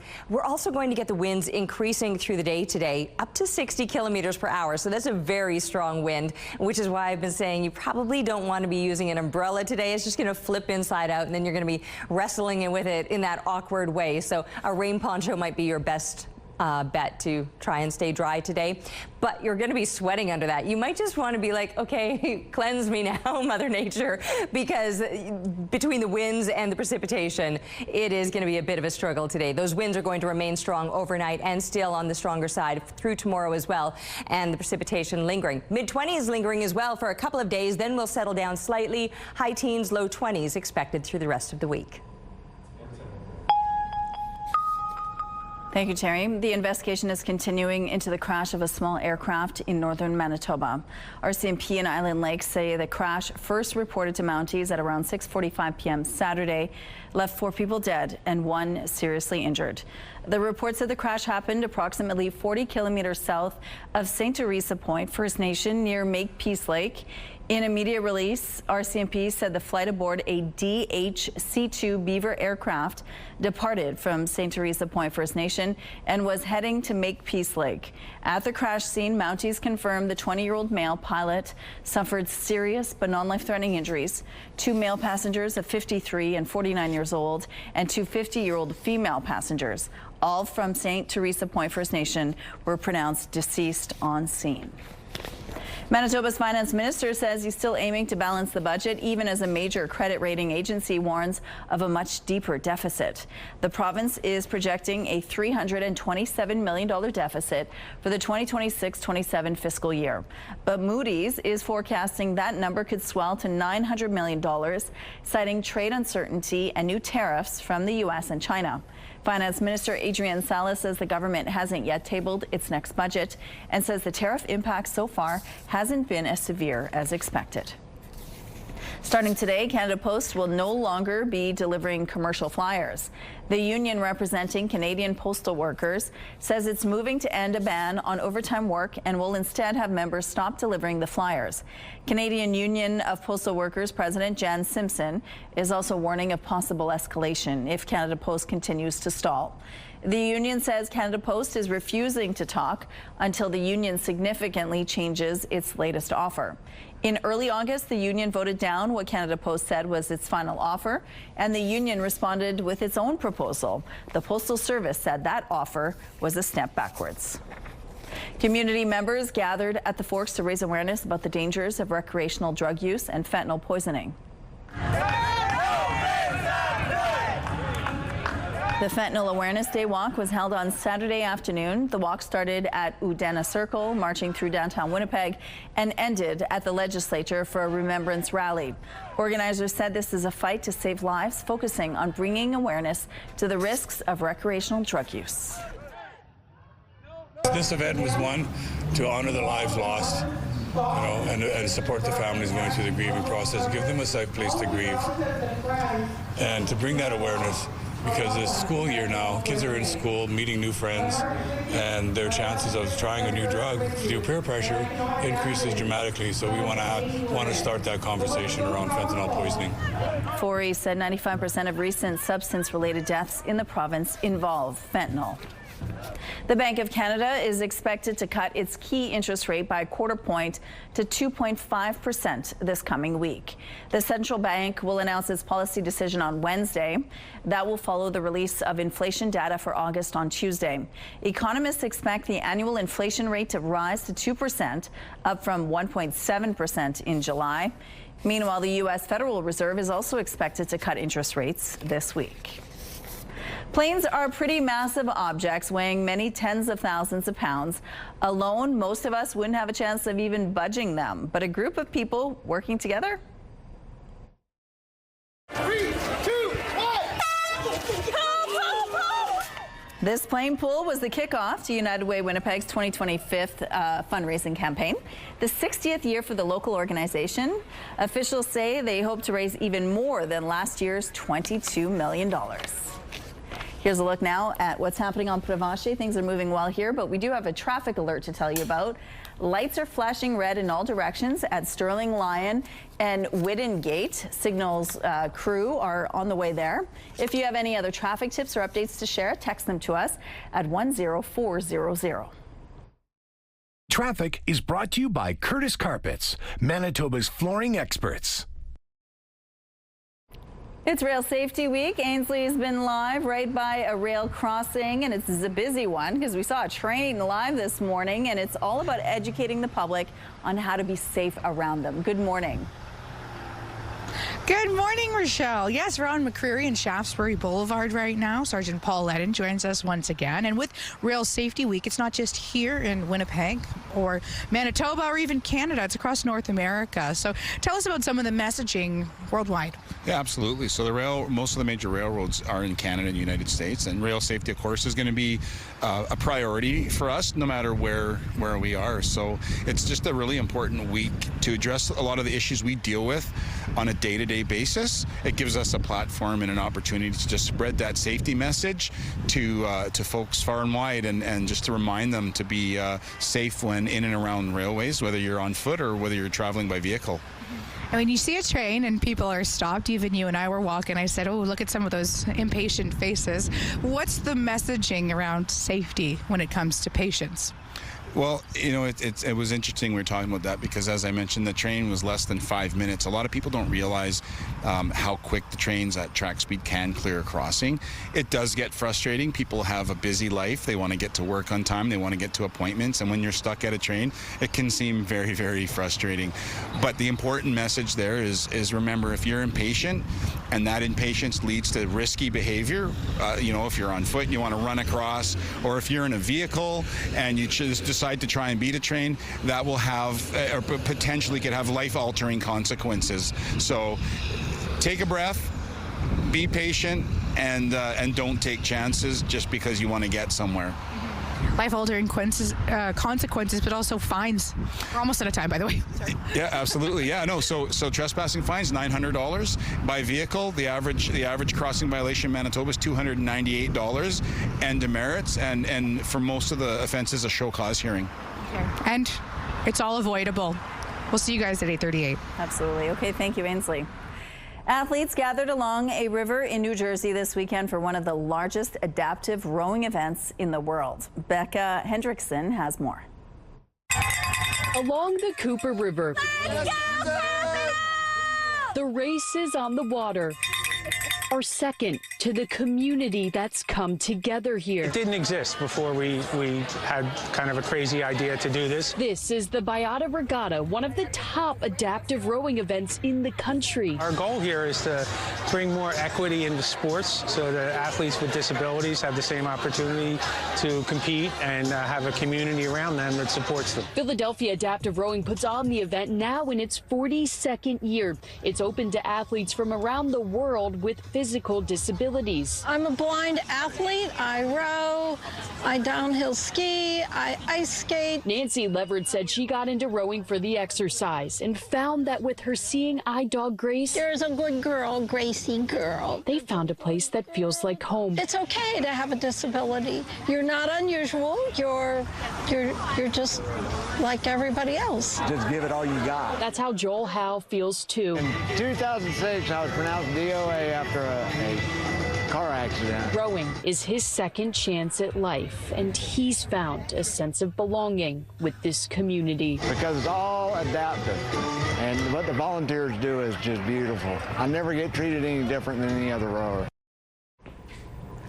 Looking through the Bathfitter Live Eye, Bathfitter, your bath and shower experts for more than 40 years. And that fog you can see moving in has now reduced visibility to 13 kilometers. So it has gotten a little bit heavier and thicker as we've moved through the morning. So just keep that in mind. If you're still trying to get places this morning, turn your lights on to help you both see and be seen. Temperature-wise, we are well above seasonal and now starting to warm up. 21 is where we're sitting right now here in Winnipeg with similar temperatures either in the low 20s or or high teens all across southern Manitoba, including northwestern Ontario. And as we take a look up into northern Manitoba, mid to high teens as well. So it is going to be a warm one. It's certainly a muggy one. And we can see the activity showing up here on the satellite image, just beginning to move into west central Manitoba, but it will be pushing up into northern Manitoba as well. Doesn't necessarily show on the satellite image, but you can expect some showers or thunderstorms no matter where you are. It's just a matter of timing. For us here in the southeast, it likely won't come until later on today. We're enjoying some sunshine for now, and it's hot out there, let me tell you. Especially is more muggy than it is hot, but it will continue to warm up. Heavier clouds building up through midday, and then into the afternoon is when we can expect those storms, and not just storms, some stronger winds increasing, which will remain strong overnight and through tomorrow as well. Also lingering overnight and through tomorrow will be the precipitation, and then it tapers off. As it does, we'll see these temperatures settling down ever so slightly. 17 degrees, that would be a normal high temperature. Through the rest of this week, we're going to remain seasonal or above. We're taking a break, but we'll be back with your morning. Good morning, it's 8:16. Drivers are revving their engines and spinning their tires on Prince Edward Island. CTV's Maria Saru takes us to the track for some high-speed fun, all for a good cause. A green light and they're off for turn one. Drivers kicking up red dirt, racing on lawn tractors. It's like basically a low-dollar NASCAR. We call it grass car. Jeff Wilson, director at the PEI Lawn Tractor Racing Club, says regular mowers might move at 7 kilometers an hour, a far cry from these speeds. These tractors are modified to hit 85 kilometers for the club's top division. The brakes and steering are enhanced too. I love it. Love it. We race with the grandkids and it's a family affair. Starting at 6 years old, children can race as well at lower horsepower. I saw them going around the track. I was like, that looks fun. I want to do that. Friendships have formed around this track. You can make new friends and you can just have fun. These machines may have small engines, but racing them has a big impact. The PEI Lawn Tractor Racing Club has donated more than $10,000 to local charities, including the Make-A-Wish Foundation. It helps other people, like kids that need stuff, like clothes and stuff. Most of the donations come from ticket sales, and the stands are packed. We had no idea where it would go, but it's amazing. Racing grass cutters is a low-cost way to break into the hobby. The problem with car racing today is that it's become so unaffordable for everybody, and this is just wonderful. A way to keep family fun alive on a backyard budget, all while giving back in a big way. Maria Saru, CTV News, St. Peter's Bay, Prince Edward Island. NASA's Mars rover Perseverance has uncovered rocks in a dry river channel that may hold potential signs of ancient microscopic life. This was reported by scientists last Wednesday, but they stressed that the samples need to be analyzed ideally in labs on Earth before reaching any conclusions. A team of researchers from the University of Winnipeg's geography faculty helped in this research. Joining us now is Ed Clutis, a U of Winnipeg professor and the director of the Planetary Spectrophotometer Facility. That's quite a title. Good morning, Ed. Thanks for joining us. Good morning, and thanks for having me on. Well, tell us about the Planetary Spectrophotometer Facility. What is it exactly, and how do you say it right, first of all, and what do you do there? Okay, well, we can ignore the Planetary Spectrophotometer Facility. We've got a new acronym. It's called CTAPE, which stands for something. But anyways, it's a lab that we've developed here at University of Winnipeg over the last couple of decades, and it's really to support planetary exploration missions, including the Perseverance rover on Mars. So how did you get involved with analyzing the rocks on Mars? I've been a member of the Perseverance science teams since the beginning, so we're talking. So I've been involved since the early days, and part of that involvement includes looking at new data that we get down from the rover. Okay, so we're looking at images right now of what looks like a riverbed, I'm assuming. What is it from these images that is significant and tells you that there could have been life on Mars? There's a few things. So you're right that it does look like a riverbed, and we've pretty much confirmed that. So that tells us that we had running water on Mars, which is one of those essential things for life. The sun can provide an energy source. And what we have found with our exploration of that area is that some of the rocks there contain minerals and elements that are essential for life. So in that particular area, we've discovered carbon, which is, again, an essential component for life. So there's a lot of signs that indicate that, you know, even if life wasn't there, it was at least habitable. Okay, so we know more research needs to happen here on Earth. Is that right? Yeah, that's correct. We've looked at this area with all the instruments that we have on the Perseverance rover, and it's the results are intriguing, let's say. They're consistent with life having been present on Mars in this area at some time in the past. So if it is proven to be indeed signs of life at one point on Mars, what does this mean for the future development or potential development of Mars? Well, there might be debates about, so our thinking right now is that, you know, Mars is not a very habitable environment right now, but it was much more Earth-like in the past. And so where we are with the rover, this is an area of about 3.5 billion years old. And we know that on Earth, we did have life on the surface of the Earth at that same time. And so the conditions 3.5 billion years ago between Mars and Earth were much more similar than they are now. And so the suggestion is that there could have been life there, but it's probably long dead. Okay, well, we're going to learn a lot more as time goes on, I'm sure. And Ed, hopefully we'll have you back to explain it all to us. Thank you so much for this, and congratulations on the research. Thank you, and you're welcome. Have a good day. You too. Thanks. Thank you. Out on the rooftop, how's it feeling out there right now? It's still very muggy. I noticed maybe it's just because the sun has moved into the shadow of City Place, so it feels a little more tolerable. Honestly, when I was out here about 20 minutes ago, I was like, whew, but I was directly in the sun's rays. And if you find yourself directly in the sun, it might be a little bit steamy, not just because of the temperatures, but the humidity is high as well. And as a result, we've got 21 degrees, feeling more like 27 right now. The breeze out of the southeast is 21 kilometers per hour. The pressure is rising. That humidity sitting at 91%. The sun is shining for us for now. I don't think it'll last all day long, but through the morning hours, it will remain on the sunnier side. Into the midday, clouds beginning to build, and then into the afternoon is when we can expect some showers or thunderstorms to develop. And that'll continue then through the overnight hours and into tomorrow as well. And nearly everybody across the entire province will find themselves at some point in the path of those storms. It's already begun in west central Manitoba, moving up into the north, and then eventually reaching us here in the southeast. And no matter where you are, the temperatures will be well above seasonal. I'm talking low to mid 20s today. Further east of us, northwestern Ontario, high 20s. And we're going to do it again tomorrow in those mid 20s as well, with some stronger winds still expected overnight and tomorrow too. Later on this week, those temperatures will settle slightly. The northern lights were so active yesterday. This is a cool shot with the clouds in the foreground. Thanks to Wayne for the photo. Keep them coming, please, to Winnipeg weather at ctv.ca. Weather is brought to you by Blinds Are Beautiful. Our new Hunter Douglas showroom is at 900 Lorimer. Your morning just got a whole lot richer. We're giving away a staggering $20,000, and it's time for today's code word. Imagine what you could do with an extra 20 grand. A dream for vacation, perhaps, some home renovations, maybe pay off some bills. The possibilities are endless. Today's code word is money. Head to the contest page on ctvnewswinnipeg.ca or scan the QR code on your screen. Enter the code word along with your info for your chance to win CTV Your Morning Winnipeg's $20,000 giveaway. Make sure to watch us tomorrow for a brand new word. Good luck. Your Morning Winnipeg. Coffee is brought to you by Robin's Donuts, your favorite stop.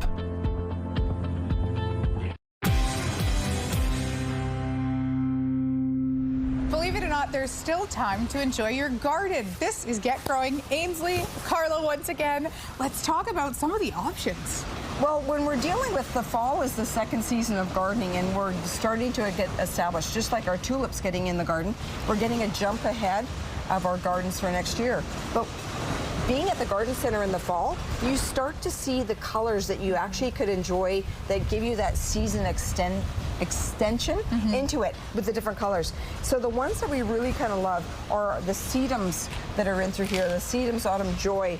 And various in colors. These are pollinator plants too, so it's important to be able to feed some of our insects and birds later on in the late season.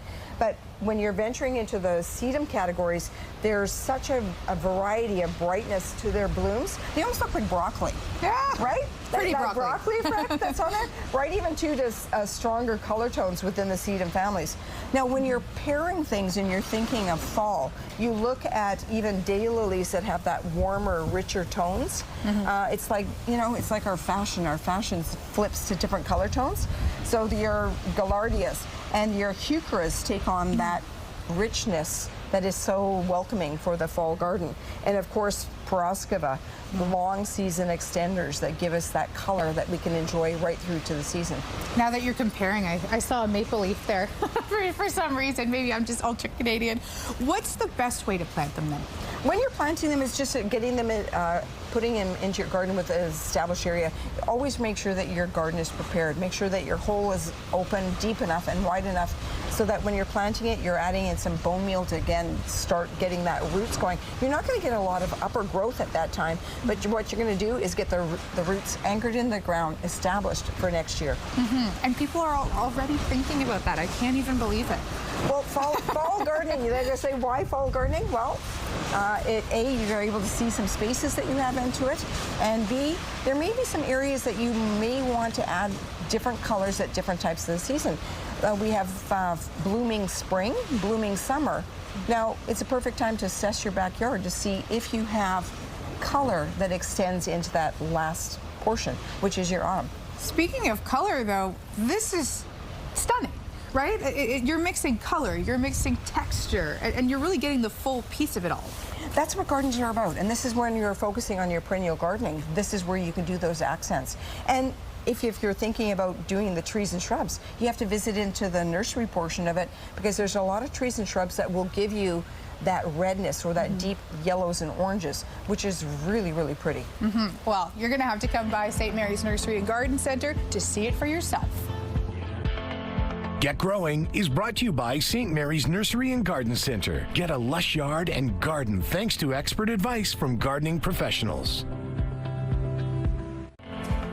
Outside this morning, it's 21 degrees, and you can see the fog moving in over the city with otherwise sunny conditions. There's very few clouds out there right now. There is a little bit of a breeze out of the southeast. That's 21 kilometers per hour with the pressure rising and the humidity at 91%. Yeah, 21 degrees, and with that humidity at 91%, it actually feels more like 27 out there right now. I've been saying, whew, it's steamy when you step outside, so you might want to downgrade some of those layers or not have any at all. I mean, you'll have one layer to keep you appropriate. We don't want to get arrested here now, folks. Anyway, taking a look at what we're seeing on the satellite image. The precipitation that we're currently seeing is off to the west and through parts of northern Manitoba where you can see these heavier clouds. We will eventually see some of that later on today, but through the morning hours, it's sunny. Midday, the clouds will build up, and then into the afternoon, the showers or the thunderstorms. Also, some stronger winds increasing out of the south. Could be gusting to about 60 kilometers per hour as we head to a very mild high of 25 degrees and dropping to 17. 17 is actually a normal daytime high. A normal low temperature would be around 6, so we're remaining well above that. But the precipitation will continue through this afternoon, overnight, and still for tomorrow. And still with those stronger winds out of the west, though, so they'll be shifting. And then after that, we'll see those temperatures settling down a little bit, but still remaining slightly above the seasonal 17. So high teens, low 20s throughout the rest of this week. And mainly cloudy conditions. We'll have some peaks of sunshine here or there. It may take until the end of the week till we're really seeing those sunnier conditions. Taking a look right now at the Almanac, and yes, 25 is our expected high for today. This day last year, we got up to 28.7. Nowhere near the record, though, of 32 degrees. So we've got a ways to go before we're going to be ringing that record bell. Thank you, Terry. A fire earlier this morning in the Elmwood neighborhood brought Winnipeg crews out to a mixed-use commercial and residential building. The call to the 200 block of Watt Street came around 2:18 a.m. Crews found smoke and flames coming from the building. Firefighters launched an interior fire attack, declaring the fire under control just after 3 a.m. All occupants of the building safely self-evacuated prior to the arrival of crews. 2 residents were assessed by paramedics at the scene but did not require transport to hospital. No other injuries were reported. The City of Winnipeg's Emergency Social Services team was activated, providing temporary support for displaced residents. The fire is under investigation. Damage estimates are not available. Ryan Reynolds was in Cobourg, east of Toronto this weekend for an emotional renaming of a local hockey arena. I was one of the very lucky people who was able to be a part of Grace's world for a very, very short time. She changed my life. Grace Bowen died in 2015 of the same bone cancer Terry Fox had. She was just 9 years old. Ryan Reynolds spent time with Grace before she died. He spearheaded the movement to rename the Pond Arena at the Cobourg Community Centre to the Grace Bowen Arena. After the renaming ceremony, there was a memorial scrimmage game and a public skate. A film which was mired in controversy before the Toronto International Film Festival even began was a big winner at the TIFF Awards ceremony. The people have spoken and picked their favorites in a number of categories. CTV's Andrea Case reports. And the 2025 People's Choice Documentary Award, presented by Rogers, goes to The Road Between Us, The Ultimate Rescue, directed by Barry Averich. Of the win, director Barry Averich said he felt vindicated. The film, which was invited to the festival, uninvited, and then re-invited, won the People's Choice Award for Best Documentary. And Cameron, where are you? You're right over there. Thank you. I appreciate everything that TIFF has done for us. The most exciting thing, again, was being in the theater and feeling the love immediately that day. And to win this award, to me, amplifies that experience. The film opens October 3rd, and hopefully more audiences come out and see the film. That's what it's about, dialogue and conversation. The winner of the People's Choice Award, presented by Rogers, is Hamnet, directed by Chloe Zhao. The people chose Chloe Zhao's Hamnet as the best film. Zhao attended the film festival but left before the award presentation. Good morning, Tiff. Unfortunately, this is how her acceptance speech was played back. Oh, thank you. Zhao said she was very lonely when she was young and began writing and creating, posting online to get people's reactions, good or bad. The ever-popular Midnight Madness section crowned Nirvana, the band that showed the movie, as the winner. This is highly unexpected, but we knew from the screening that the people that got to see the movie had a really good time. And we had a really good time. We had a bit of a home screen advantage, though, for sure, because we shot this movie in Toronto, and the audience was mostly from Toronto. So, yes, but it was a very nice surprise to wake up to this morning.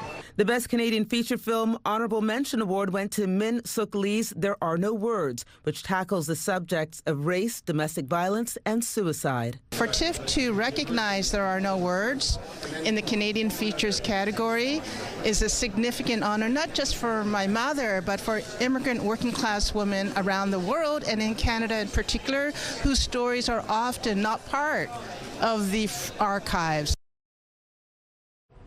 Here's a look now at what's happening along the Provincial Bridge. It looks like things are moving well over here. If you have any traffic tips or updates to share, text them to us, please, at 10400. And let's look now at your gas prices. The Canadian average is $1.42, while the provincial average is slightly lower at $1.34. In Winnipeg, the average is $1.33. The lowest price in the city is $1.26. All this info is on GasBuddy.com. The Price at the Pump is brought to you by the Kidney Foundation. Help by donating your card today.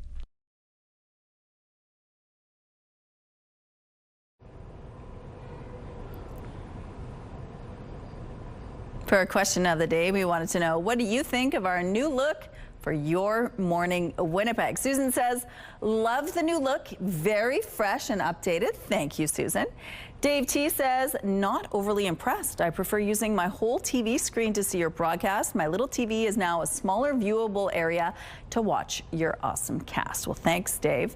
Another viewer says, sorry, folks, I'm not impressed with the new format. I would have liked to have the current temperature up in the upper right corner along with the time. Too busy reading screen info and you miss what's actually being discussed. I'll give it a try for the week and see if I can get accustomed to change.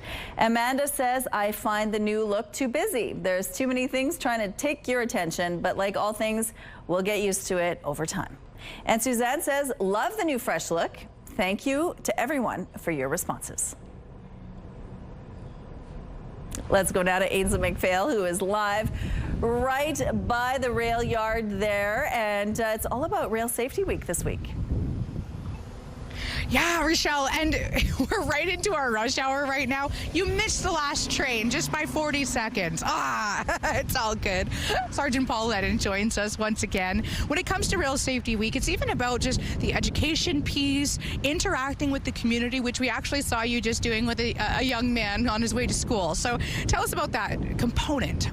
Well, our objective overall, as I said before, is to have 0 incidents. We don't want to see anyone be injured or worse with a railway incident.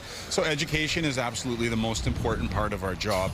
So in the case you're talking about, was a young man who was actually doing something really smart. He was staying a safe distance back from a train as it was going through the crossing, and he was making some good decisions. So had a positive interaction there. So that's just what this week is all about. Whether you're talking to drivers, whether we're talking to professional drivers, newer drivers in driver's ed classes, young kids, high school, everybody could do with a little bit of education and just some reminders about being smart and being safe when they're in and around railway infrastructure. When it comes to having a week like this to talk about it, there's a reason that we're doing that, right? How prevalent are the fatalities and injuries? Well, they're prevalent. We had 261 incidents in Canada in 2024, which, and there were 68 fatalities and 58 injuries. So those are concerning numbers because our objective is to get 0. So obviously it's, a lot of the factors we've discussed throughout the morning, the weight ratio of trains, the fact that trains can't stop. There's a lot of factors that the train crews themselves can't control. So that education component is huge. So people know not only how to be safe when in and around the railway, but when, to never trespass, to avoid it, to plan when you're traveling, to make sure that if it's a cold winter day and you have to get to the store, plan your way around that railway property. Don't take chances, don't cut through, don't climb through a train, just stay away from the property. If we don't have anyone trespassing, then we're not going to have trespassing incidents. And if people respect the laws at railway crossings, then we're not going to have any crossing incidents. Sergeant Lennon, thank you so much for this conversation. We've had 5 conversations throughout the morning. Head to a link on our website for more details. Thank you, Ainsley. All right, let's go on to the rooftop. One thing I like to do, I know I mentioned earlier that I think that when you see the start of a train that it's lucky, right? But I know that a lot of people get a little bit impatient when they see a train. And here's something that totally changed my mindset about it. When you do find yourself stuck sitting at a train, what a great moment to do your little gratitude checklist and go through all of the things in your mind that you're grateful for, right? Just take a moment and go through that. You'll be surprised, A, at how fast that train passes while you're busy doing that. And B, how good you feel once that train is gone. You're like, oh wow, I have so much going for me. Such a great idea. And then you can put it in park as well, which gives your foot a break. Absolutely, yeah. Just sit back and take a moment, for sure. We forget to do that sometimes. Just take a moment. I like to take a moment and enjoy the morning. Certainly when the sun is rising, which happened at 7:04 this morning, but now that it's up, it's throwing a little heat our way, and we're starting to feel the warmth of it. 21 degrees is where we're sitting right now, though it feels like 28. That's once you're factoring in that humidity, which is high this morning. I was saying, don't spend a lot of extra time on the hair. Like that little puffball thing that happens when the humidity is what it is. Throughout the province today, showers and thunderstorms are expected. We're already beginning to see that precipitation through central Manitoba and up into the north, and eventually that'll be closing in over southeastern Manitoba, and once it begins, it'll continue then overnight and throughout tomorrow as well. We'll see the temperatures increasing up into the mid-20s and the winds getting stronger as well. In fact, those winds could be gusting to about 60 clicks later today and remaining strong both overnight and through tomorrow as well. It will taper off a little bit later on this week, and those temperatures settling down slightly. We're going to take a break right now, but stick around. We'll be back in just a couple moments with Your Morning Winnipeg. Weather is brought to you by ABC Fire and Safety, your CO2 refill store.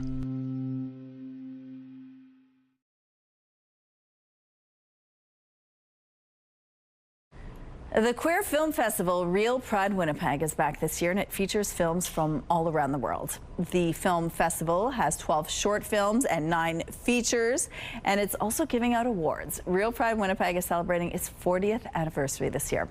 Joining us now is Real Pride Communications Director Greg Clausen. Good morning, Greg. Good morning, Michelle. It's good to see you. It's nice to see you too. Now, you've been with the festival for 3 years, but it's 40 years old. How unusual is it for this kind of festival to be still around after all this time? It's a great question. We are the oldest queer film festival in Canada, which is kind of wild when you think of all the activity going on in places like Toronto and Vancouver. I haven't been with the festival for 40 years, but I did go to one of the very first ones. It used to be called Counterparts in the 80s, and then it kind of morphed into what it is today. But yeah, it's been going on for quite a long time. Why was it so groundbreaking? Well, I think it was originally started, or at least at the beginning, Plug-in Gallery was very involved in it. I think it was just necessary, right? I mean, at that time in the 80s, you couldn't, as a queer person, really see films unless you went out to see them in this kind of forum, right? You couldn't really get them on streaming services and that kind of thing. Of course, the world has changed in that regard, but you know, now we can show films from around the world that, you know, like I'm part of the programming committee, so we look at like 60 to 80 films before we pick the 9 that we're going to show, and you know, I think it's a really wonderful cross-section of you know, queer life around the world, but also just stories that are just don't get sometimes told, you know, that are often sort of left behind. And you know, one of the things that I love in the difference between 40 years ago and now is that the stories don't always end so tragically, you know?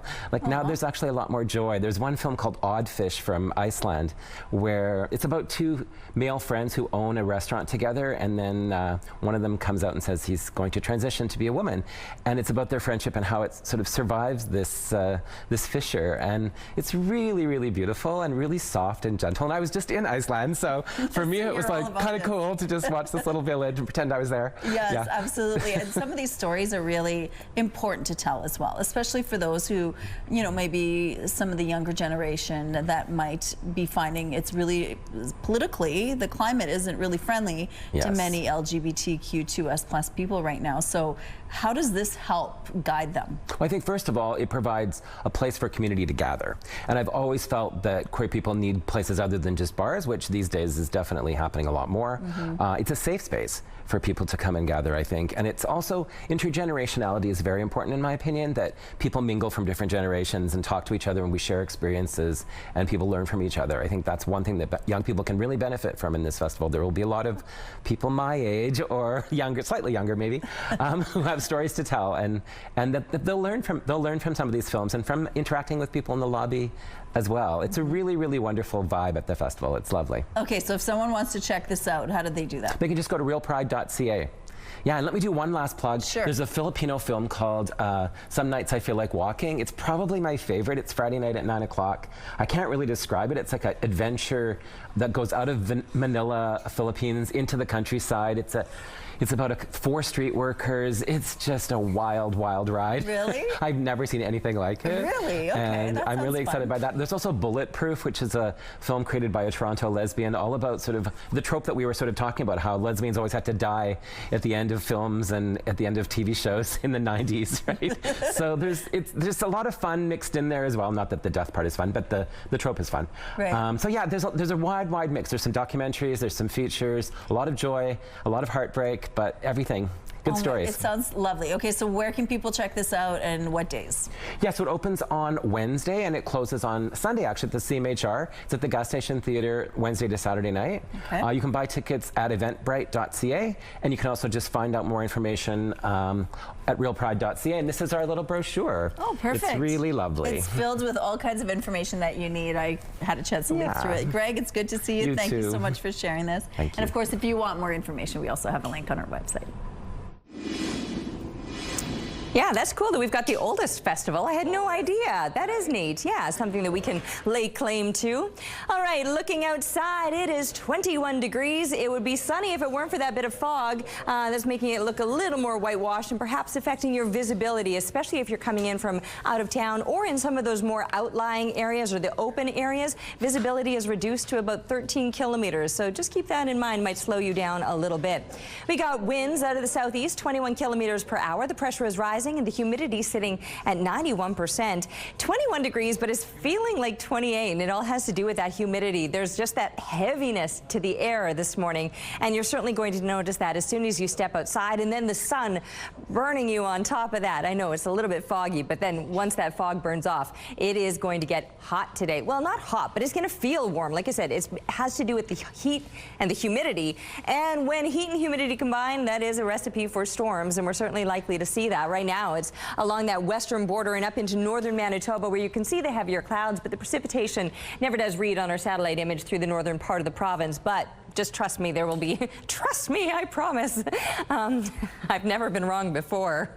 Jokes. But there is a good chance of some showers and thunderstorms, and mid-20 temperatures right up into parts of the north, or Churchill a little bit cooler, but still well above seasonal, expecting a high of 16 degrees. And through the northwestern part of the province, yes, some showers, maybe some thunderstorms. Looks like the fog is burned off, and now you're just looking at some shower and thunderstorm activity through parts of the northwest.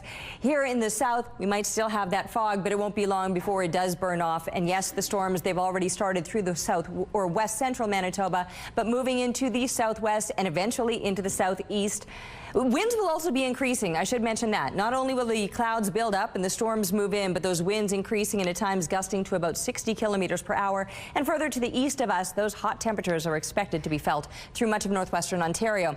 Still warm for the next couple of days, up into the mid-20s with that chance of showers and thunderstorms overnight and through tomorrow. Temperatures will settle down a little bit, staying above seasonal, but it does look like we've got the above normal temperatures to last through the week. We're taking a break, but we'll be back with your Morning Winnipeg. Arrangements provided by Lacoste Garden Center. Salon services provided by Essentique Spa Salon. Before we send you off, we're going to show you some fun video. A YouTuber in England has recreated one of the most stunning roller coasters at Canada's Wonderland north of Toronto. He did it all with a building toy known as K'NEX. This is this massive replica of the Yukon Striker. It took 60,000 pieces to complete, and between 5 and 6 weeks of work, the real Yukon Striker is the world's tallest dive coaster. Ooh. All that work and you can't even ride it? I know. I'm like, oh. Well, I got excited at first. No, you just want to go for a ride. Well, if you're a parent texting with your teen, it can be quite interesting. But this mom got creative. Bro, can I get something to eat? You should have ate before you left. How much money do you have? This mom used the text conversations between her and her son to make a smooth R&B song to jam out in the car. I love that too. Very creative. That's impressive. You'd have to get a reply in order to make a song. Yes. That does it for us. Thank you so much for watching Your Morning Winnipeg. We'll be back tomorrow. See you then.